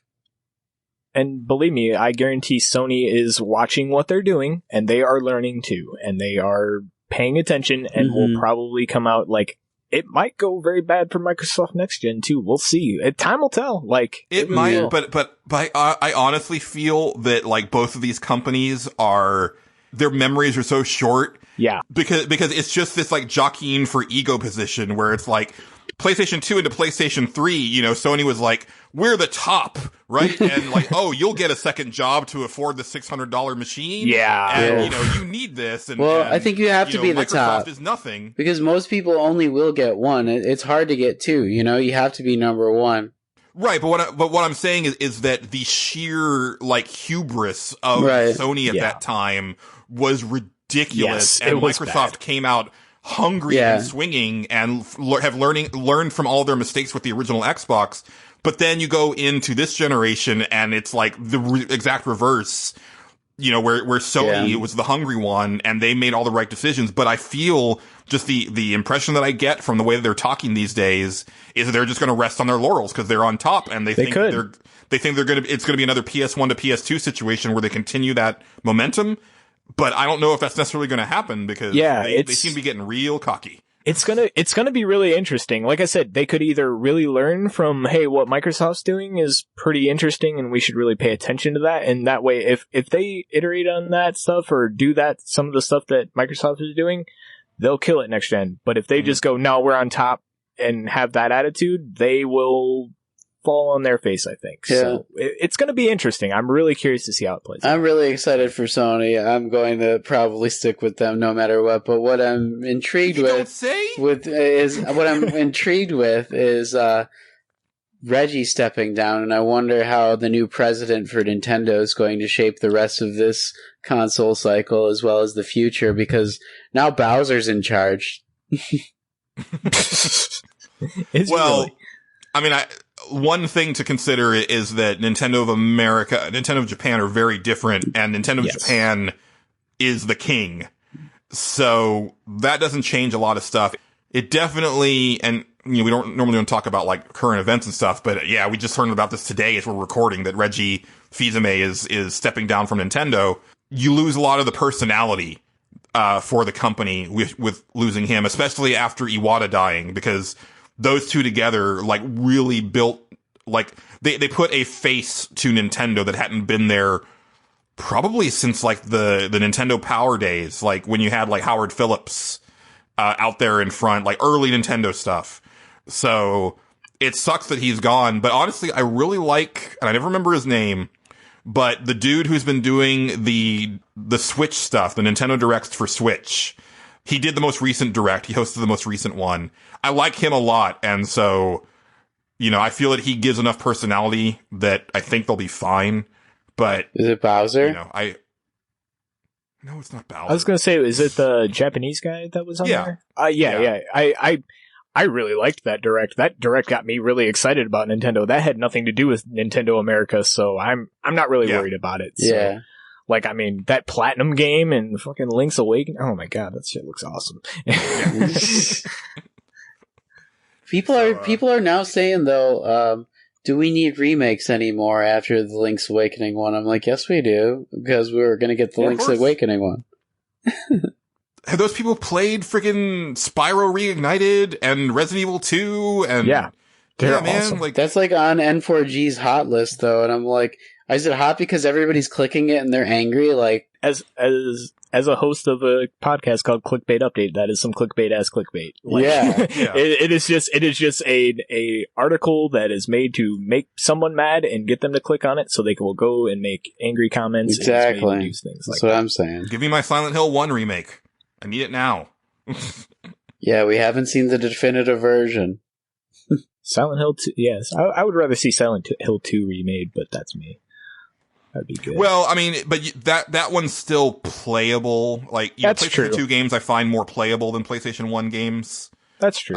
Couldn't you make both of them go together? I mean, we have enough time and disk space. yeah, yeah. it's also owned by Konami, so who knows what's going on there. Yeah. DOA. Yeah. That's pretty much all I've got. The only other thing I would say real quick is that Alita Battle Angel, which they really shouldn't have swapped that. It should still be Battle Angel Alita. It just sounds better.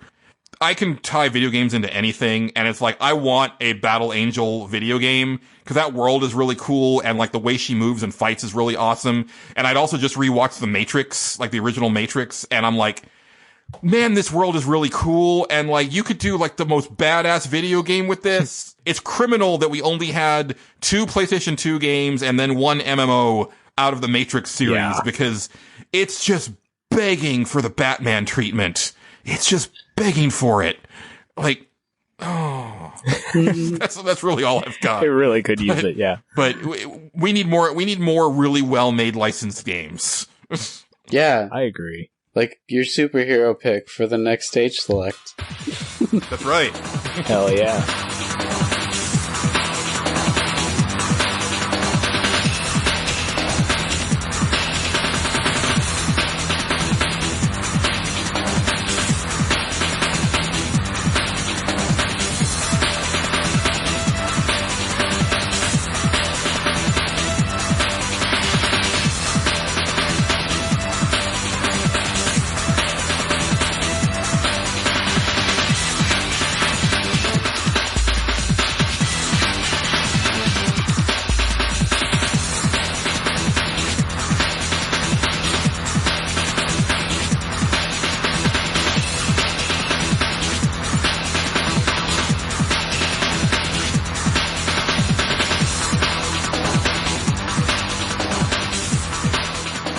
So, Justin, what have you been up to, sir?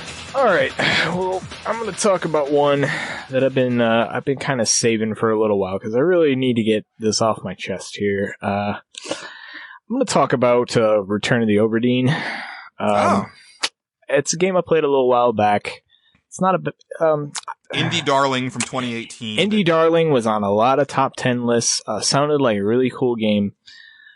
I want to preface this little segment by saying I'm not shitting on this game. I may be shitting a little bit on it, but not as bad as it sounds. So first, like the positives, like game's visual style is kind of cool. You get kind of used to it. Like you can, Julian, I know you had like a problem with kind of how the graphics are like eye burning. Like, so I think it looks like garbage. Yeah. Now, to be fair, I don't have the nostalgia for the era of computers that it's emulating. right. but I just think it is offensive to the eyes. Now you can kind of change like what monitor settings you have, so it'll like change the colors and stuff like that. So it's not too bad. It does kind of work for what they're going for, like a lower budget type of thing. It gives it a little like kind of a book personality, a storybook personality, which is kind of what I think they were going for. It's not too bad. There are parts where it really works against it though. So the main premise of the game, for anybody who doesn't know, is you're trying to figure out what happened on this ghost ship and how everybody died and so on and so forth. You're trying to pin a cause of death on a person that you find with a magic pocket watch. More on that later. And go back through and figure out how they died, who they are, because you don't know anything when you get there. You're an insurance claims adjuster, which is the most hilarious title for a video game job I've ever heard.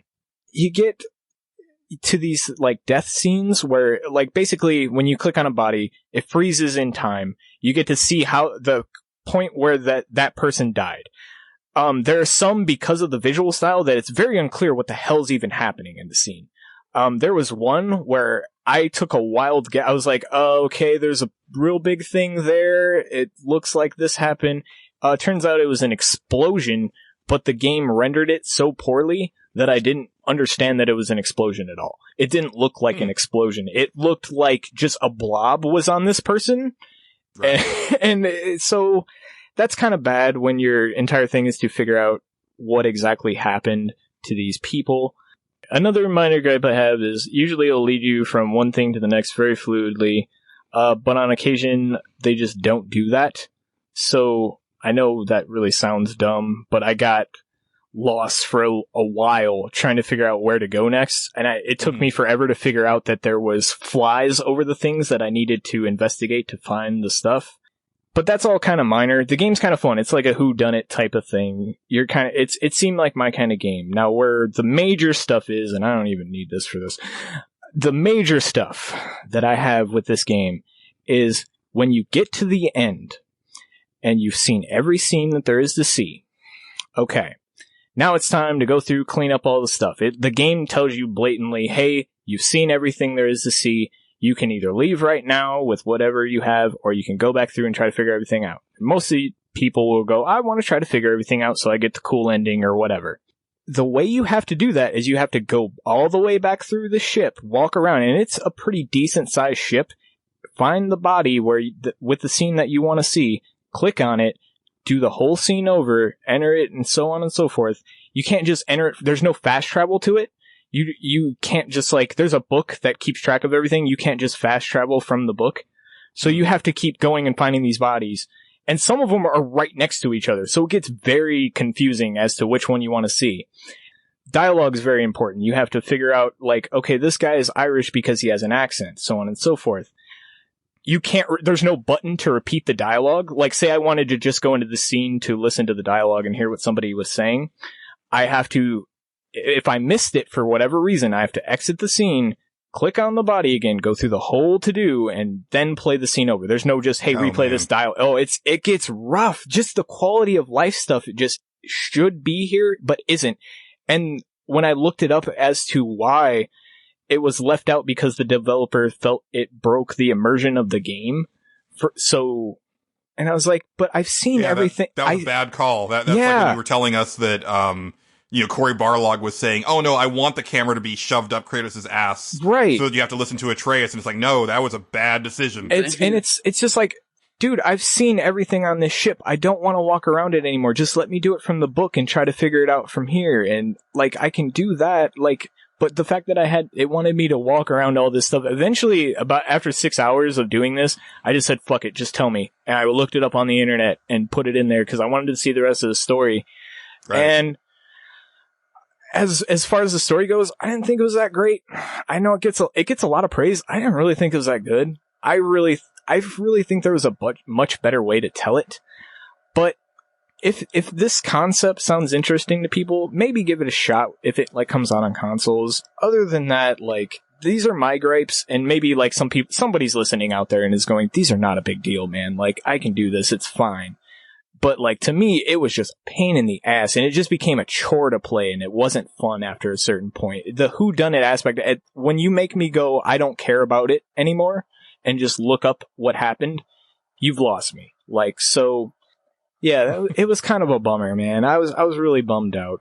Yeah, I think that the core concept of it is really cool. It is. But that visual style just completely drives me away from it. Right.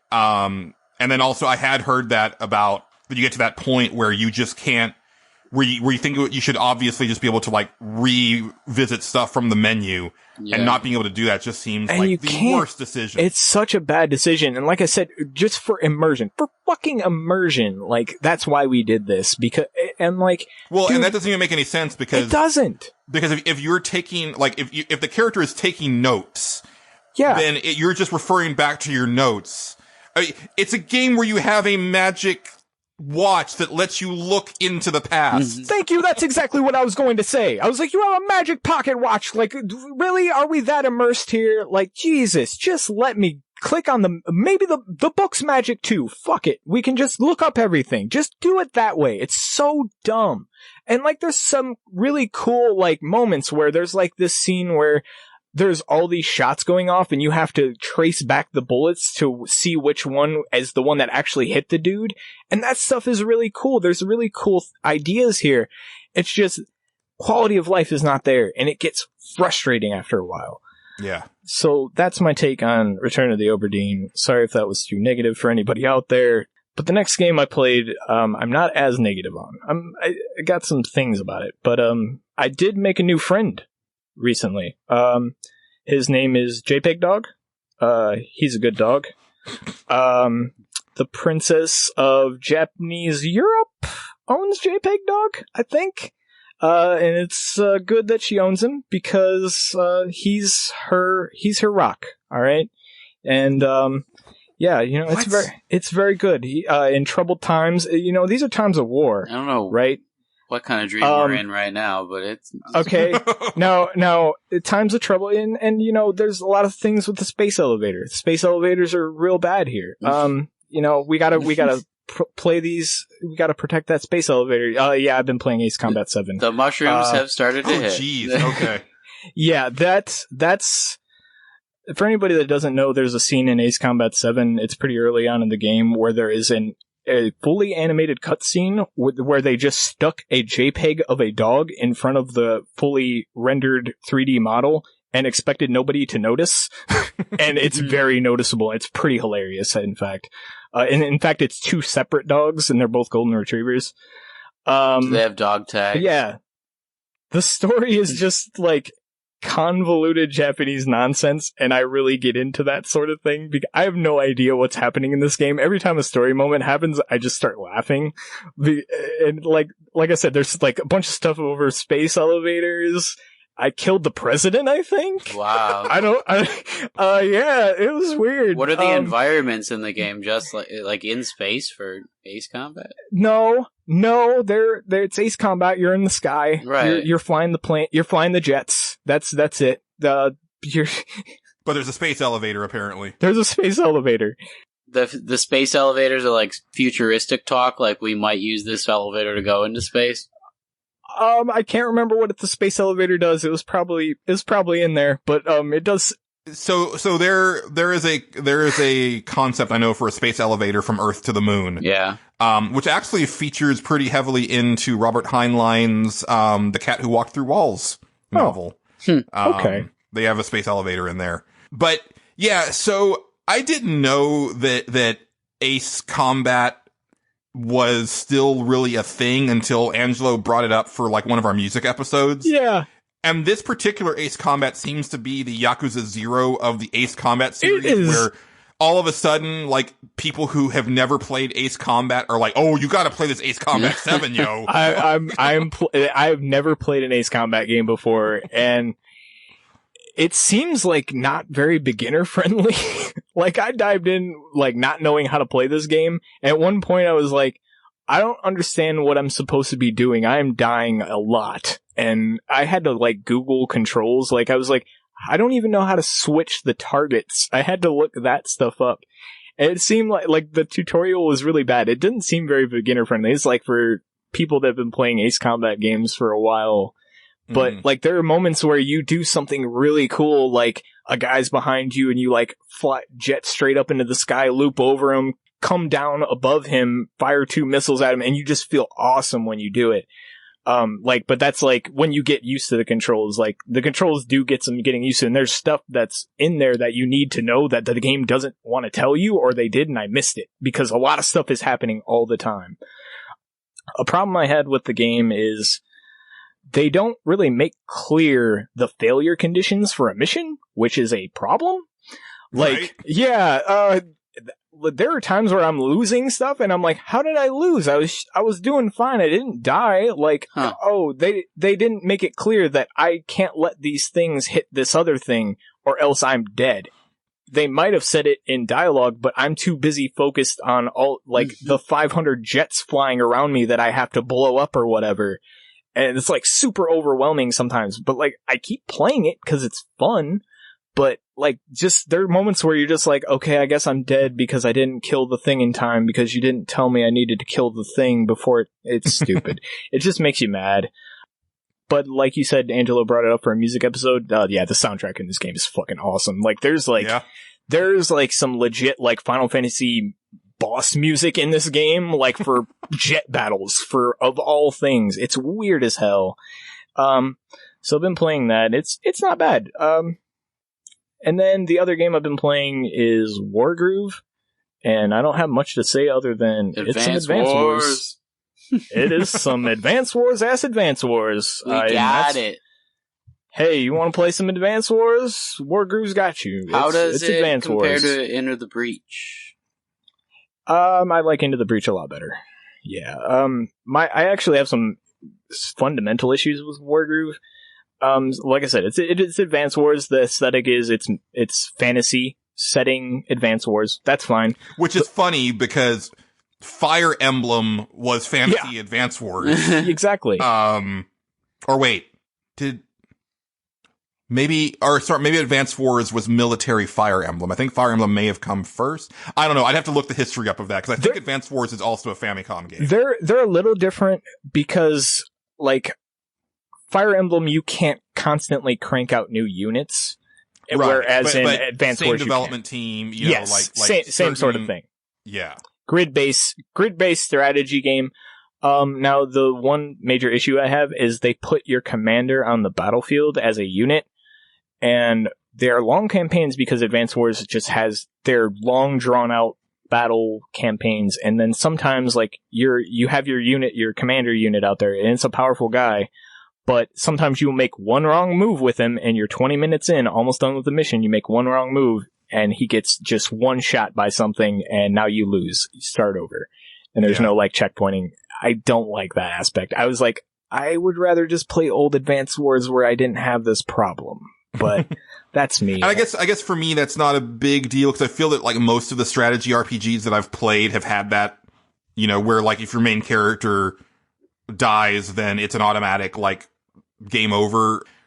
I mean, Fire Emblem is definitely that way. Yeah. Where your leader is in the field. Right. And there are times when, like, oh, you should not have let this person get in range of this particular unit because he just got one-shotted. But yeah, so I checked it out, though, Julian, and it looks like the original Advance Wars was a Game Boy Advanced Japan title. It was originally not intended to, like, leave Japan, but it did so well after it was delayed initially. It was supposed to be a launch title for the Advance, but Nintendo pawned it off to someone else.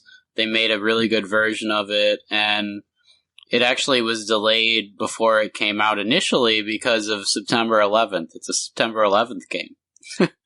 Huh.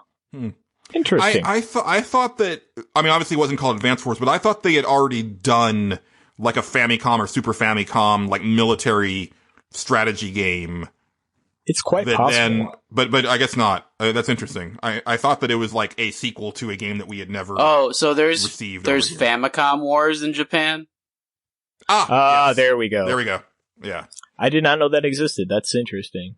Yeah. But yeah, if you want to play Advance Wars, if you're one of those people out there that really likes that game, try out Wagroove. It's some Advance Wars ass Advance Guys, Wars. we're gonna get Switch Wars. That's what it means.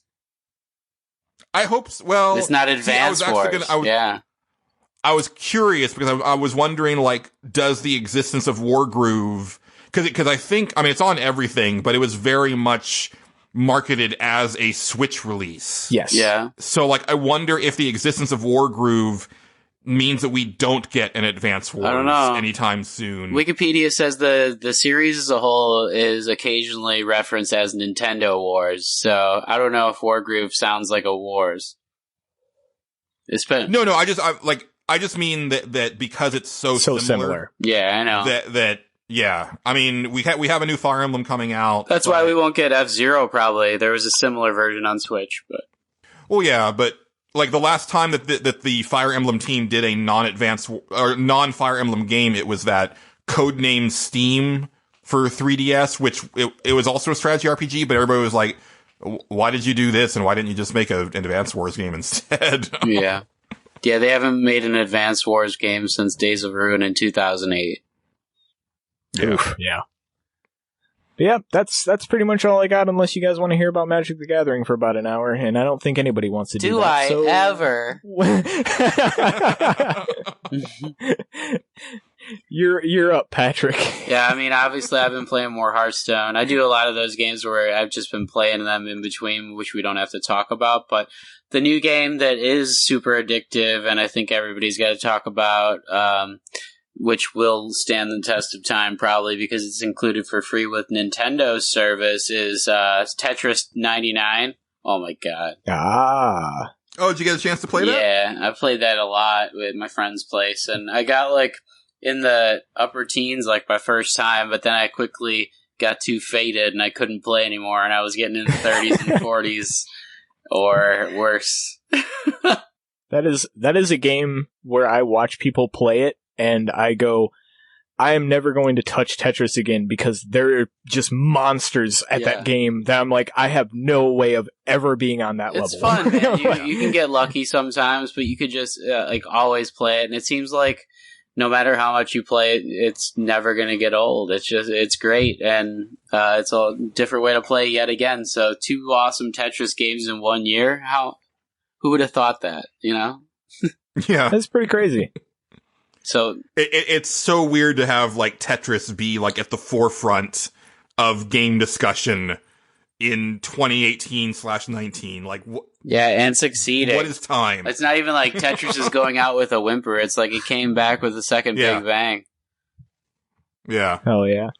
Because it's not like there haven't been Tetris games. There have been a plethora of Tetris games over the years, but no one has really cared, or like the only people who have cared are those Tetris monsters that, you know, it's been like this weird subculture of video games that has just been doing its thing and nobody pays attention. Now, like, I know how to do the T-spins. I'm like beating Tetris Effect on normal. I got one more thing to do in it before I'm like on hard, and I wasn't even able to do it in beginner that well at the beginning, but I'm able to play Tetris 99 well right away because of, you know, my Tetris Effect background now, and that's been great. Right. But we played that even like instead of Smash like in the last couple of weeks, but besides that, just was playing more of the same stuff.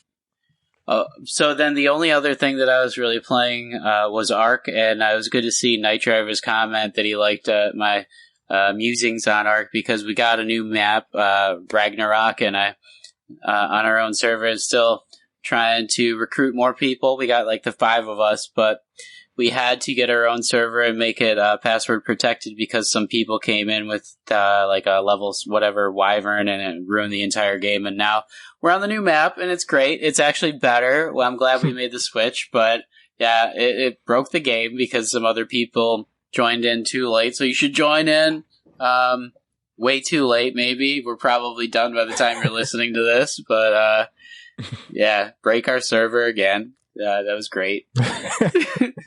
Patrick, from now on, anytime that you mention Ark, you're required to mention the high-level wyvern, because you've literally said it every time you've talked about Ark so far. So now it has to continue. Now in Ragnarok, we're like hatching different eggs for other dragons, and it's pretty great because there's more dragons in the new version. We have this huge canyon that we've taken over, and this place that we made is called Eden, and my friends and I have like a lot of different steaks that you can come over and eat if you're hungry, and we've got like hundreds of different animals we've tamed, including Gandalf and Boromir I just made. So we've got a lot of licensed properties, but there's some interesting originals as well. Like, I'm not sure who Maurice is, but he's there. Good old Maurice. Yeah, Maurice is great. I ride him a lot. Do some people call him the gangster of love by chance? I mean, I think it's a legend. He's known as that in some islands, but yeah, he's a joker and a smoker. That one. Yeah, Midnight Toker, and we're regularly playing till 4 a.m. So that's been pretty great. And even though when my friend Mike went away for like the last week or so while he was on a cruise, like the cruise got canceled, and he was happy to come home early so he could play more Ark. That's a testament to Ark, because there you go. Like having been on a cruise for the first time, those are pretty damn fun. Yeah, I was like, your brain totally made that happen. It did not want you away from Ark for a week. He was like, I don't know what happened. Ark is in Microsoft Game Pass, so I'm probably gonna like fire that up and try it out. Cool. I'm in the process of getting ready to move, so and it's coming up way faster than I realized, so I really need to get on that. So, but it's gonna be really hard on the Game Pass because like one thing that they don't get to change without your own server is how quickly you're able to get like the wood and things like that, and even making wood while getting wood very quickly when we turn it all the way up, or not all the way up, but we make it quicker. It's still like a chore, and I'm like, I shouldn't be spending 30 to 40 hours just gathering these things to make what I would anyway. It kind of gets in the way of the realism sometimes. Maybe it's more realistic for me, but it gets in the way of me being able to complete what I want to do a lot, because there's so many materials that I need to find first before I can do anything. But some of my friends are able to spend more time on it and get like industrial forges, and we're making narcotics with bows and arrows to tame animals quicker, and we're able to put them to sleep better. But things like that are really hard to do when you don't have like 1.5 times the speed and things like that. So I would definitely suggesting shelling out for your own server with your friends, and especially since you can start things on your own from whatever day you happen to find this, or whatever day you get into it. It might be a lot harder just to plop into someone else's server when they're level 300 or something, even like they did to us coming into our server really early. So that's like a word of warning, but also how you know it'll be good as long as you start. So yeah, look at that. Look at other walkthroughs that say like how not to suck at Ark when you start and stuff, because it's a really high bar of entry, and it can get really frustrating, especially if you're on your own. But it's great if you can give it the right chance. That sounds cool. Now, tell me, what are these friends? How do you make them? Or that's a lot harder to do. But what they are? They are what be they? So what is friend? Sometimes in real life, when people like you, and I know it's hard to believe, but some people like me.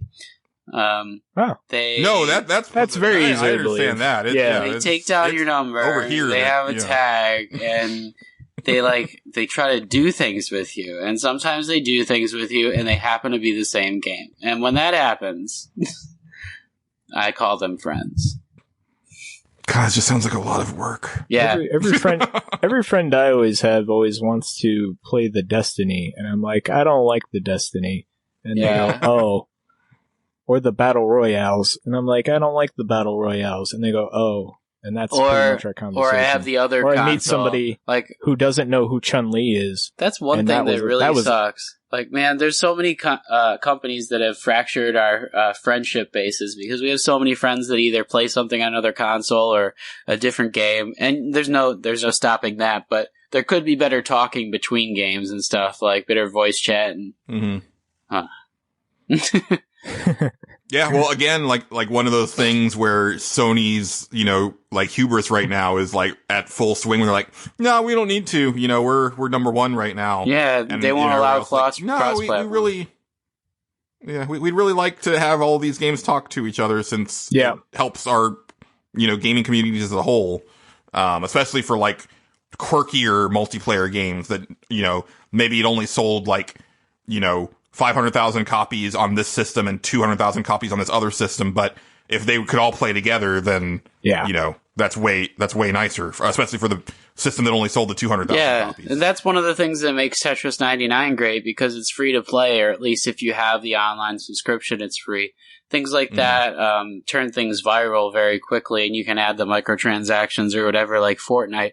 But Apex Legends is another game that came out recently that is overnight become the #1 most streamed game on Twitch. And I don't care if it's that or not, but a lot of people are still saying it's pretty good after a couple weeks now, and it looks like that could overtake some other things. People are still playing it. Yeah, it's a mix between Fortnite and Overwatch, and it's got the Battle Royale aspect to it, but it could be something we see for more time to come because the Battle Royale genre, or I would say like mechanic almost, or gameplay mode is just taking over in like sweeping our nation or medium, I guess.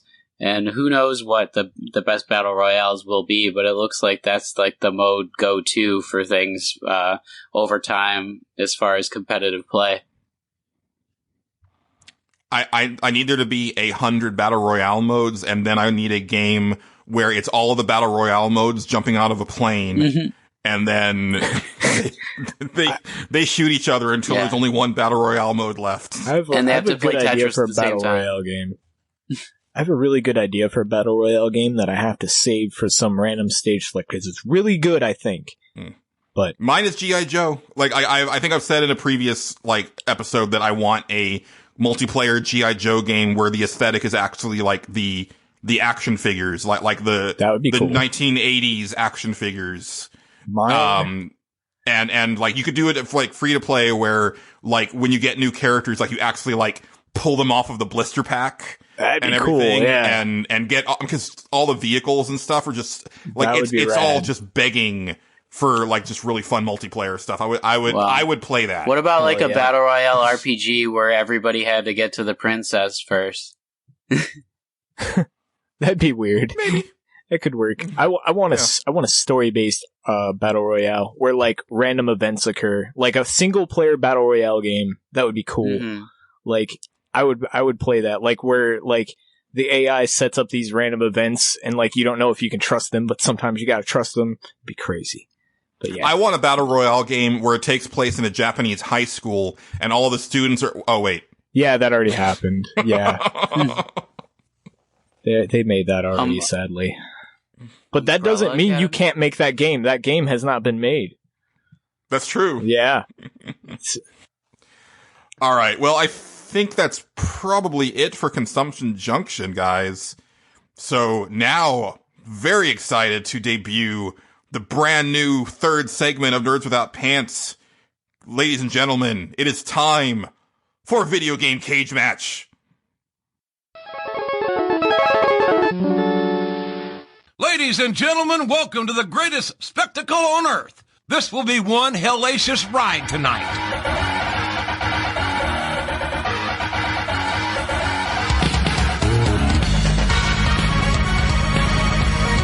This is a 15-foot high steel cage, ladies and gentlemen.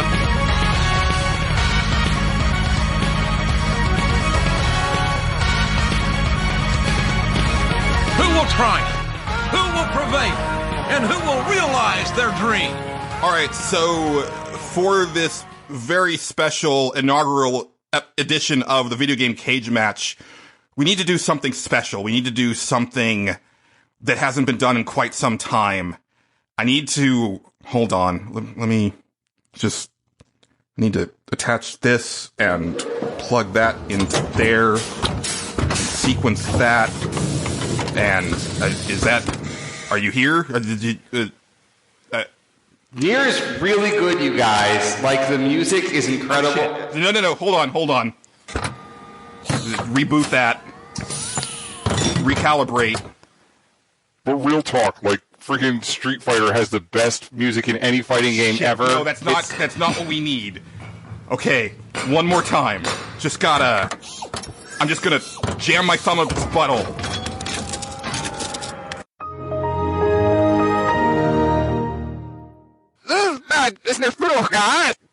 Whoa, what the hell are you doing? There we go. Damn, you went way up there. Yeah, I had to. It's been a while. It's rusty. Did you find Kingdom Hearts in there? Yes. Angelo got Norded. Angelo, welcome back. It's good to have you. Hi, how are you? Better now.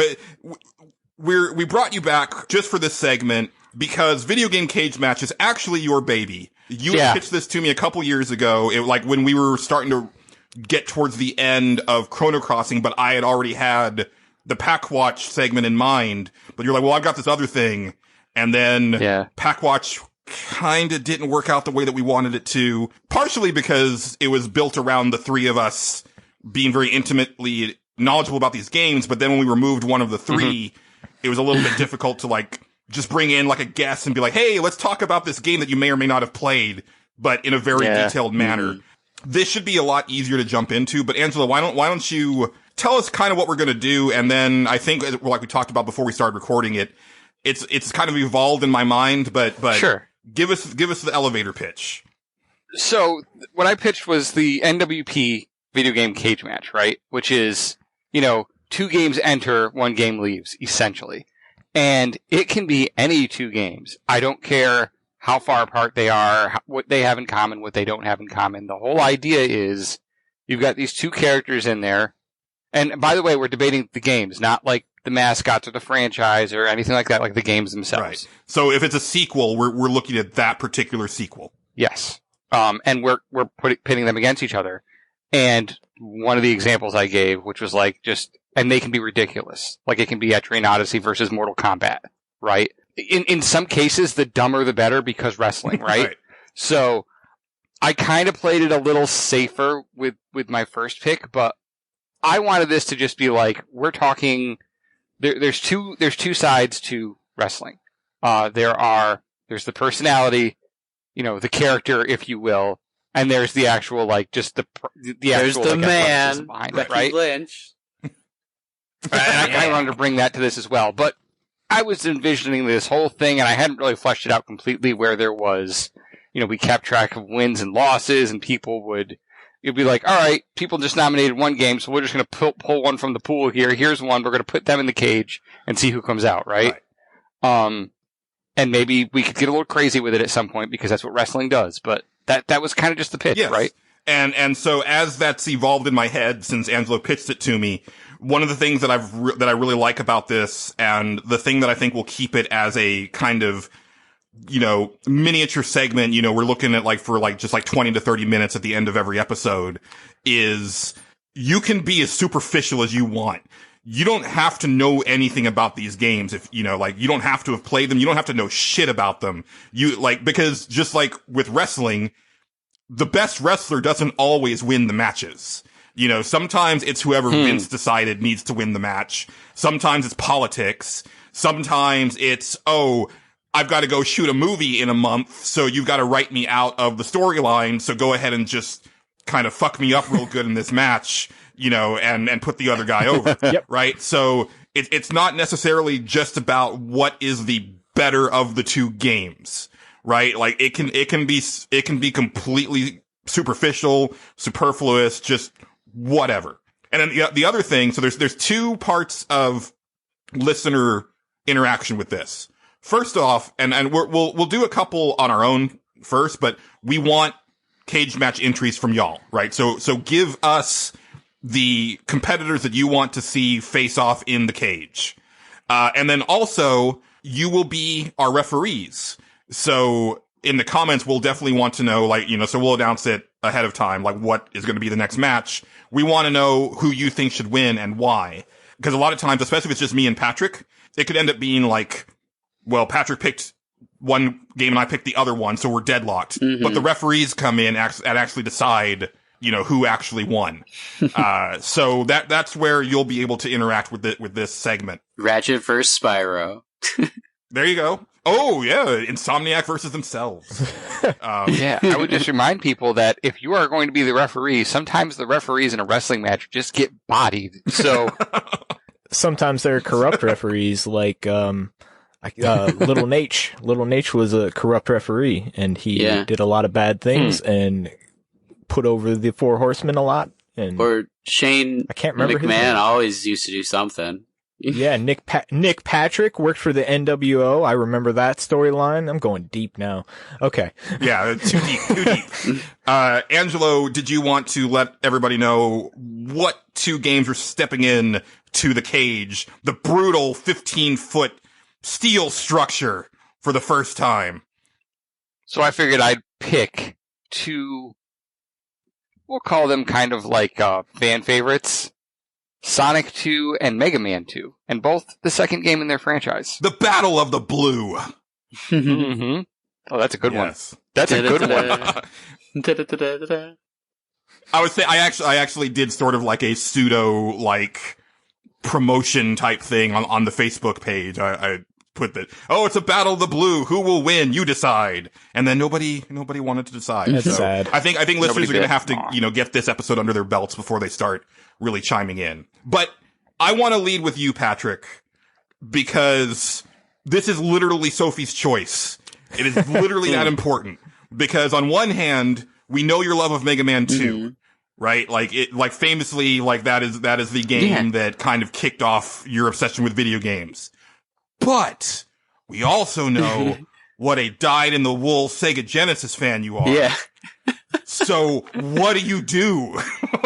That's true. I mean, I always have to give it to Mega Man, I think, in the end, because I've bought the game 3 times, I think, and I don't think I've ever bought another game 3 times. But I used to have pages and pages of passwords. It kicked off everything. But I mean, Sonic 2 came with the system, not for resale, I think, when I got it, but it was amazing. And in the end, I was actually probably more at the time defending him versus like Nintendo, like in general, but like as like a siphon for that for Sega. But besides that, I think I got to go with what I was playing at the time anyway. Put on regular Nintendo. So I am surprised because, to be honest with you, Sonic Sonic sold the Genesis. Like, Sonic was the reason that ended up in so many people's houses. As much as I love Mega Man, he does not have that notch in his belt. Like, Mario sold Nintendo consoles. Mega Man was something that you had to own. Oh, here is the actually. Mega Man, honestly, Mega Man 2 is the reason that I wanted a Nintendo. That's legit. Like, I played Mario Brothers and I loved it. I played Mario 2 at a friend's house and I thought it was great, but it was Mega Man 2 that I was like, I need a Nintendo. I think I only got the Mario Brothers games because someone gave them away, like they were done playing video games or something like that. They were like in high school or something. I'm over it. Let's give it to this kid. And I was like, okay, I'll take this bucket of games. I think I got my first copy of Super Mario Brothers 1, like, well after I got my Super Nintendo. Like, I did not own any of the Mario Brothers games, for quite some time. Yeah. But we're not talking about Mario, but I just had to. Right. But you're not wrong, Angelo. As much as it pains me to say it, the Genesis ended up being the winner of that generation. And, that's in large part due to. Really? It just like, people like to say that the 360 won last generation, but if you look at the numbers, PS3, well, if we're not counting the Wii, because that's obviously the winner. But if we're talking about between the Xbox 360 and the PS3, it ended up being the PS3 by by a small margin.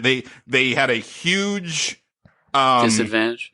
They were at a huge deficit, and they came back from behind, and then ended up in the lead, like at the very It's end. crazy, yeah. I would argue that was Microsoft dropped the ball, and that's why. Well, yeah, basically. yeah, But yeah. but it was Microsoft saying we're not going to make games anymore, and PlayStation or Sony saying we're going to make all the games, and so it just started to like teeter, and it continues to this day. Talk about that later. Well, no, I already talked about it. I'm sorry. Editing magic, y'all.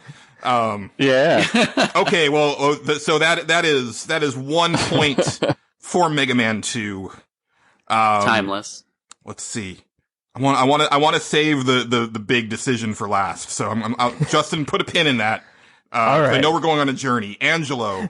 Yeah. I feel like it's a foregone conclusion, but again, knowing sure the is. stipulations now, it could go either way. I mean, bad box art Mega Man was Mega Man 1. True, Mega So, Man 2, I can't even... decent box art. Decent. Not... Compared to other games at the time, some pretty solid box art. Not as good as Mega Man 3, but it got better. Looks like Mega Man on the Mega Man 2 box. Yeah. Very true. I didn't really ever care for Sonic too much as a character either. I thought Mega Man was always a better character. Like, I can't think of a way, aside from the point I just made about selling consoles, which you kind of disproved personally, but whatever. I can't think of too many points that actually go in Sonic's favor, except for the fact that I know... See, this is one of those things where we just have like the wrong group for this. Because I know there are some Sonic fans out there that be like, Sonic 2 is the best game ever made. What are you talking about? Here's why. You blow up TVs in it. I mean, come on, can you blow up TVs in Mega Man? Very true. No. But I like Mega Man a lot. Fair enough. This was probably in hindsight maybe not the best choice because Nerd Without Pants as a whole, if you look back on the show, is a very Capcom friendly show. I mean, look at the stage select. Like those music cues are there on purpose, right? Like if the beginning of this episode, well, the panel hasn't heard it yet, but the intro song for the cage match comes from Saturday Night Slam Masters, another Capcom game. So I knew that song. Yeah. Yeah, I mean, if we go back to like the 8 and 16-bit days, Capcom was my favorite. Yes. Non-Nintendo software publisher, hands down. And I've said on the show before, Capcom is still my favorite. Like, if we're talking historically, Capcom is my favorite developer of all time. I can see it, for sure. I honestly agree. I have to agree with that. Like, they are in my top. Yeah, no, they probably are my favorite. Honestly, they really are. I mean, they made Chun-Li. What else can I say? Plus a huge comeback in the last couple years, right? Like they started out this generation on poor footing, and I would say the last like 3 years have been some of the best games that they've made, and also the best selling games that they've made. Period. Like they keep topping themselves every year. Hold on, what is this? So one of the reasons why like Sonic the Hedgehog might be better than Mega Man is because you can type your name, the Hedgehog, into Google, and there's hedgehogs for like most people. Is. A nice counterattack demonstrated by the competitor. That is holy shit. That is a thing. That's a thing. That is so an Angelo the Hedgehog. It looks like Angelo right now. I'm not. That's going into the show image. That's really funny. I mean, be more perfect. Yeah, you got like red on. I mean, I am wearing red and glasses.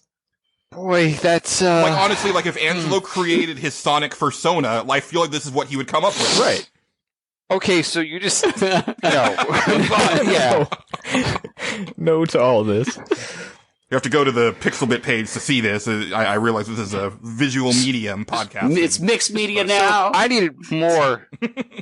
So what you've just done is really firmly put me on the Mega Man camp. That's what I figured. Oh, it's so campy. Yeah. That's not helping.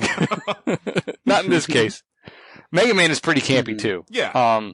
They're both campy in delightful ways. Like they both have that going for it. So for me, people may assume that I'm just going to like rag on Sonic, but as I've said before, I think like those first 3 Sonic games are fine games, right? Especially Sonic 2. I think Sonic 2 is probably my favorite.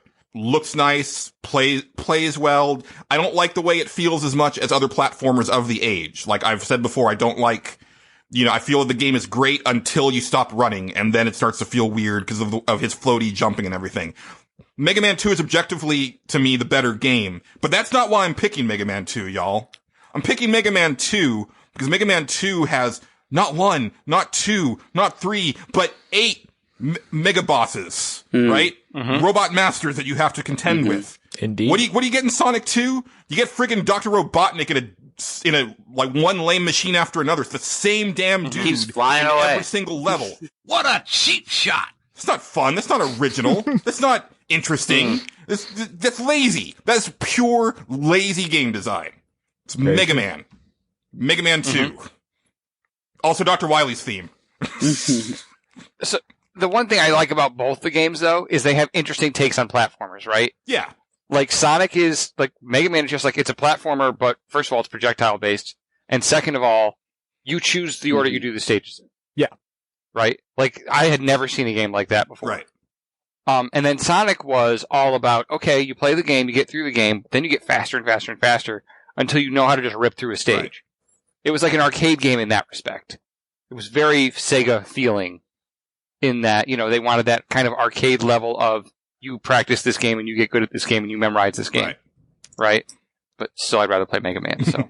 And I will say, I don't think I'd mentioned him on the show before, but I went on a tour of the indie video game stores in Colorado Springs on my last visit. And this one guy worked at a shop and he was a really cool guy. Like, I had the best experience of all the shops with him. And he goes by on Twitter and on Twitch as Dr. Fatbody. And he was actually at Awesome Games Done Quick just a month or two ago. And he did an amazing glitched Sonic 2 speedrun. And it was so fun to watch. Like, he has a really good energy about him, and he was just having fun with it. But I've gotten really into watching Awesome Games Done Quick lately, like in the last year or so. But his in particular, I'll try to link it in the show notes, but look up Dr. Fatbody on YouTube. He's got some really fun stuff on there, and it made me look at Sonic in a completely different way. Like that, like you said, Angelo, like getting faster and faster. Like, that game was meant to be broken in the sense of like, no, we want you to just like exploit this game in every way possible and, get to that finish line, by any means necessary. Yep. I watched that. It was a very good video, actually. It was I did very too. fun. Yeah. It was one of the best runs Yeah, it was really cool. that I've seen. It was up there. Just because of his personality, really, Yeah, too. Yeah, it was absolutely. entertaining. Like, he sold it. So. That's why he sold me a copy of Time Shift for Xbox 360, because I was like, I want to buy something from you. Oh, all right. Justin, I'm really happy to have you on the show, but I am scared. Okay. Because just from incidental chatter with you before you came on the show tonight, I feel that you have gone deep in a way that is the antithesis of what I had planned for this segment, but also it's the first time we've done this, so Very true. lay it on us. Well, I did notice that, weren't a lot of people commenting, so I decided to kind of, help this out. Now, I have a very obtuse argument to make. First off, I want to say this is a really good matchup, as Mega Man is a robot, and Sonic is a hedgehog fighting against a man named Dr. Robotnik who wants to turn the world into machines. So, Ooh, there's some synergy there, yeah. There is, okay? Now, and because of this, I have a theory, alright? I have theorized that Sonic 2 is actually a prequel to Mega Man 2, alright? Now hear me out. Alright, Dr. Wily could possibly be a distant relative of Dr. Robotnik, okay? And that's why Mega Man is blue. It's in honor of the hero of the old world. So Sonic 2 has, it doesn't have a storyline, right? So we don't know. This could be right. Alright? Now, doesn't have a storyline to be found outside of that, but I did find a fan fiction novelization of the events of Sonic 2. It was terrible. I could only make it through, one chapter of it. But Sonic... And that chapter was 23 pages Riveting. long. It felt like it. It really felt like good. it. but Sonic was, he was very hard on Tails in it, and Sonic. I bet he was. It Yeah. was fan Oh fiction. boy. Yeah, no, not in that way, unfortunately. I really was hoping for that, but it didn't happen. But Sonic apparently also hates comics that are based on him. That was the other thing I grasped from the Those one are chapter good. that I read. Like, he just... Well, Sonic would disagree with you. He is very mad about them. Now, Mega Man 2, as we all know, takes place in the year 2000X or 200X, both of which are not actual years. Dr. Wily loses. He says, fuck that shit. And he makes more robots, or 8 more robots, to counter Mega Man. And then Mega Man beats all those too. All right. So, my question is, what happened after that game? All right. Okay, and where am I going with this? Where am I going? It's very complex. Okay, so I want to share an excerpt from a piece of literature I found. It may become, more clear what I'm doing, or less. I'm not really sure. So this is from a fan fiction that I found called Mega Man 2 Aftermath. All right, so setting the scene here, Crash Man shows up at Dr. Light's place, and the following exchange between Mega Man and Crash Man happens. All right, so you guys ready for this? Sounds My body is great. ready. All right. All right, so Mega Man looked in confusion. Why do you want to stay here then? Give me one good reason. And then this is Crash Man. The author of this does not explain who's talking ever, so it gets kind of complicated. It is because you can't reject a robot in need, and I'm in need of support and help to seal up my anger. Please, just help me and my family. He began to break into convulsive sobbing, whatever the hell that is. I've been restless and depressed ever since I lost to you. I'm a good-for-nothing robot. I deserve to be sent to the scrap heap. There's no use for me with my hatred always getting in the way. He knelt on the floor. I shouldn't have bothered doing this. I should just leave. Then he felt that familiar hand on his shoulder again. This time, though, it wasn't the prop top. It was Mega Man. The robot... Oh, now this is Mega Man talking, let's specify that. No robot should ever talk like that. Crash Man, you aren't useless. Feel free to stay as long as you want, both you and your helpers. However, you'll have to be reprogrammed by Dr. Light if you want to stay, in order to get rid of your destructive habits. Then this is Crash Man. You really mean it? Mega Man, you'll really let me stay? Of course, brother. Come with me. I'll bring you over to... Huh? What? What did you just call me? Brother. After all, you're going to be my brother as soon as you were reprogrammed. Crash Man started to sob once again, but this was not out of sadness. It was out of happiness. And that's the end of that scene. Why did I come back on the show? Why? No, goddamn if that didn't make me feel again. Okay? So, Mega Man is a good guy, as we all can see. Sonic is an asshole. So, and there's an entire section of fan fiction devoted to him getting cancer and dying. That's an actual thing. Damn. And breaking his back and not being able to run. So the fans hate this guy. Everyone loves Mega Man.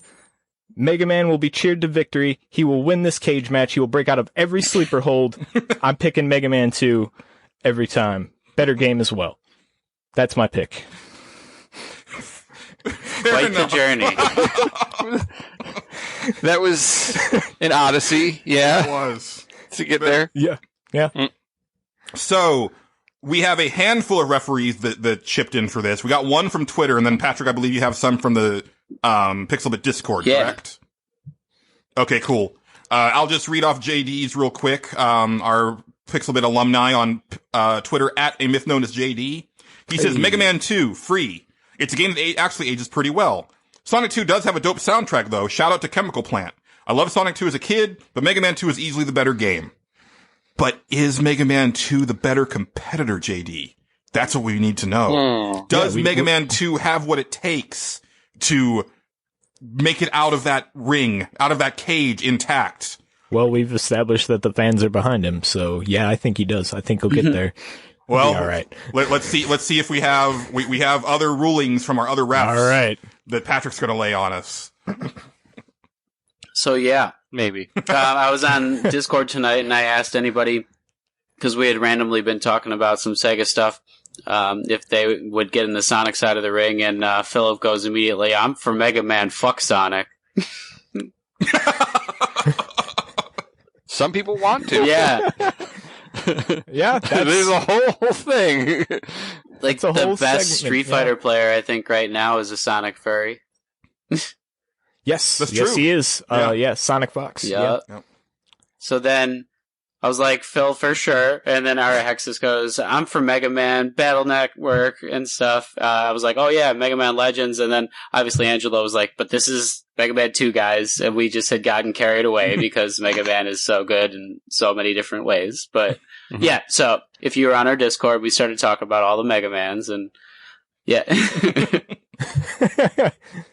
Is that everything? Yeah. Is that all of our Yeah, refs? it's pretty much all Mega Man on there. All right. Well, Oh, Mega Man decisive All-Star. victory in Crushed the first video game cage match. Holy crap. A crushing blow. Poor Sonic. Mega Man hit his finisher like 18 times. Like, he Yeah. took Sonic to Suplex City over and over and over, and then just kind of like stepped on him for the pin. Like didn't even like cover him fully. just like put his boot like on Sonic's chest and kind of did like a little mugging pose, and then just walked out and said, Our "Pin." Hexus was like, "Okay, what is the Sonic side?" And I was like, "I don't know." He's like, "I only accept Sonic Advance." So now the question is... Oh, Oh sorry. no, I really went into mine trying to defend Sonic because I figured Yeah. this would be overwhelmingly Mega Man, and then I was like, but all the Sonic 2 fan fiction is all bad. All the Sonic fan fiction is all Sonic Adventure, and that's not any game that I care about. So, yeah. So the question, I guess, is, did I set this up, since, wrestling sometimes does that, just to make sure that Mega Man got the first victory? What you have to realize is that Vince McMahon didn't screw Sonic the Hedgehog. Sonic the Hedgehog screwed Sonic the Hedgehog. So who do you think Vince McMahon would break out like in secret? Who's going to play at WrestleMania instead? Like Charlotte's going to fight instead of Becky, but Becky wants to fight. And Patrick, that is a discussion that will turn this from a bite-sized segment into a whole other episode. I was gonna say, don't get me started on this, man. Yeah.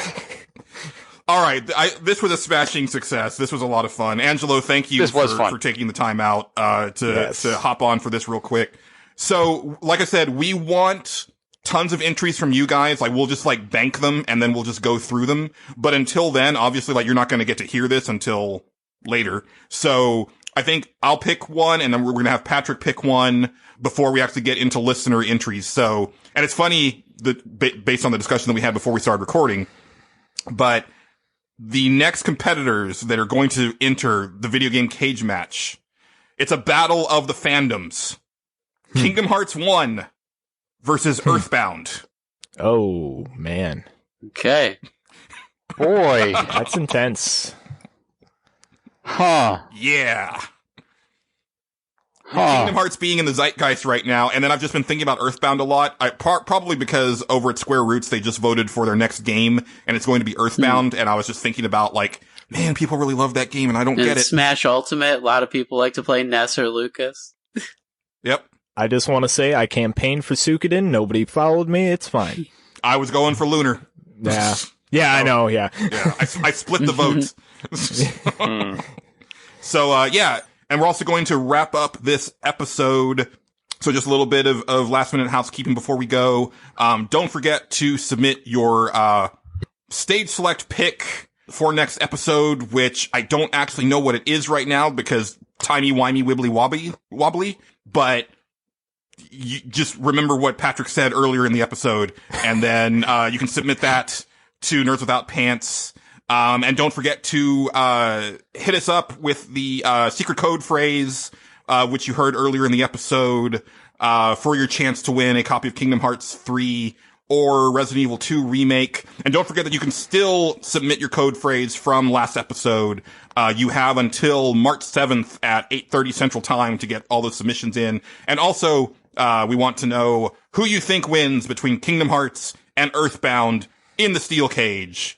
You can go to pixelbit.com and comment in the show thread for episode 147, or hit us up on Twitter at NWPcast, or over at Facebook at facebook.com/nerdswithoutpantspodcast. And you can also find all of us on Twitter. Patrick. I'm at some boss. Angelo. I'm at a roguish ham. Justin. I'm at Tyrone_Swift. And you can find me at Julian_Titus. That's going to do it for this episode. So for myself, Patrick, Justin, and a special thanks to Angelo for pitching in at the last minute.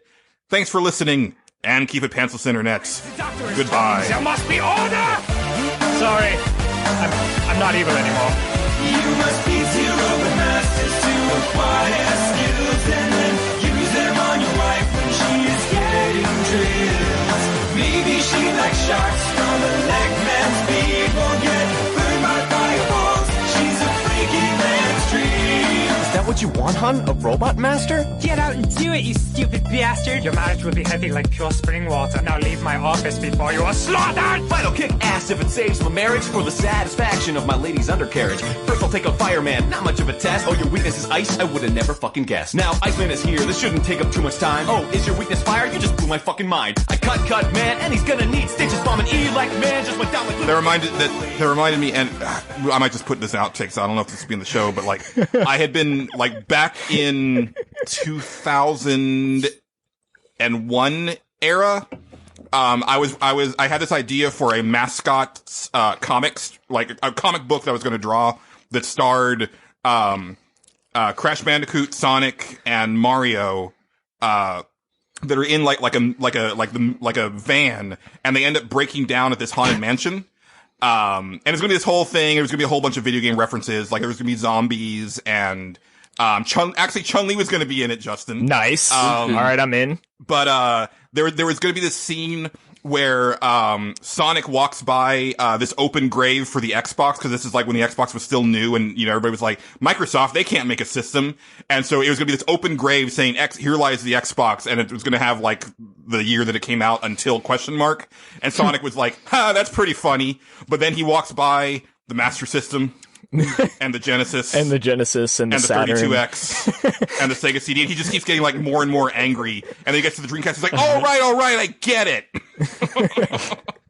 And I like, in my head, like it was going to be really funny, but I just never got around to drawing it. And then at the end, the person behind it all was going to be Shinji Mikami, the creator of Resident Evil. Well, if you just like write up a draft or something, or any of you guys actually, my friend who graduated with like an arts degree is like starting like a kind of ILM place where he was asking me for like a draft of like a comic book, so I might write one. But they're trying to put a bunch of different projects together, and yeah, could get it illustrated for free.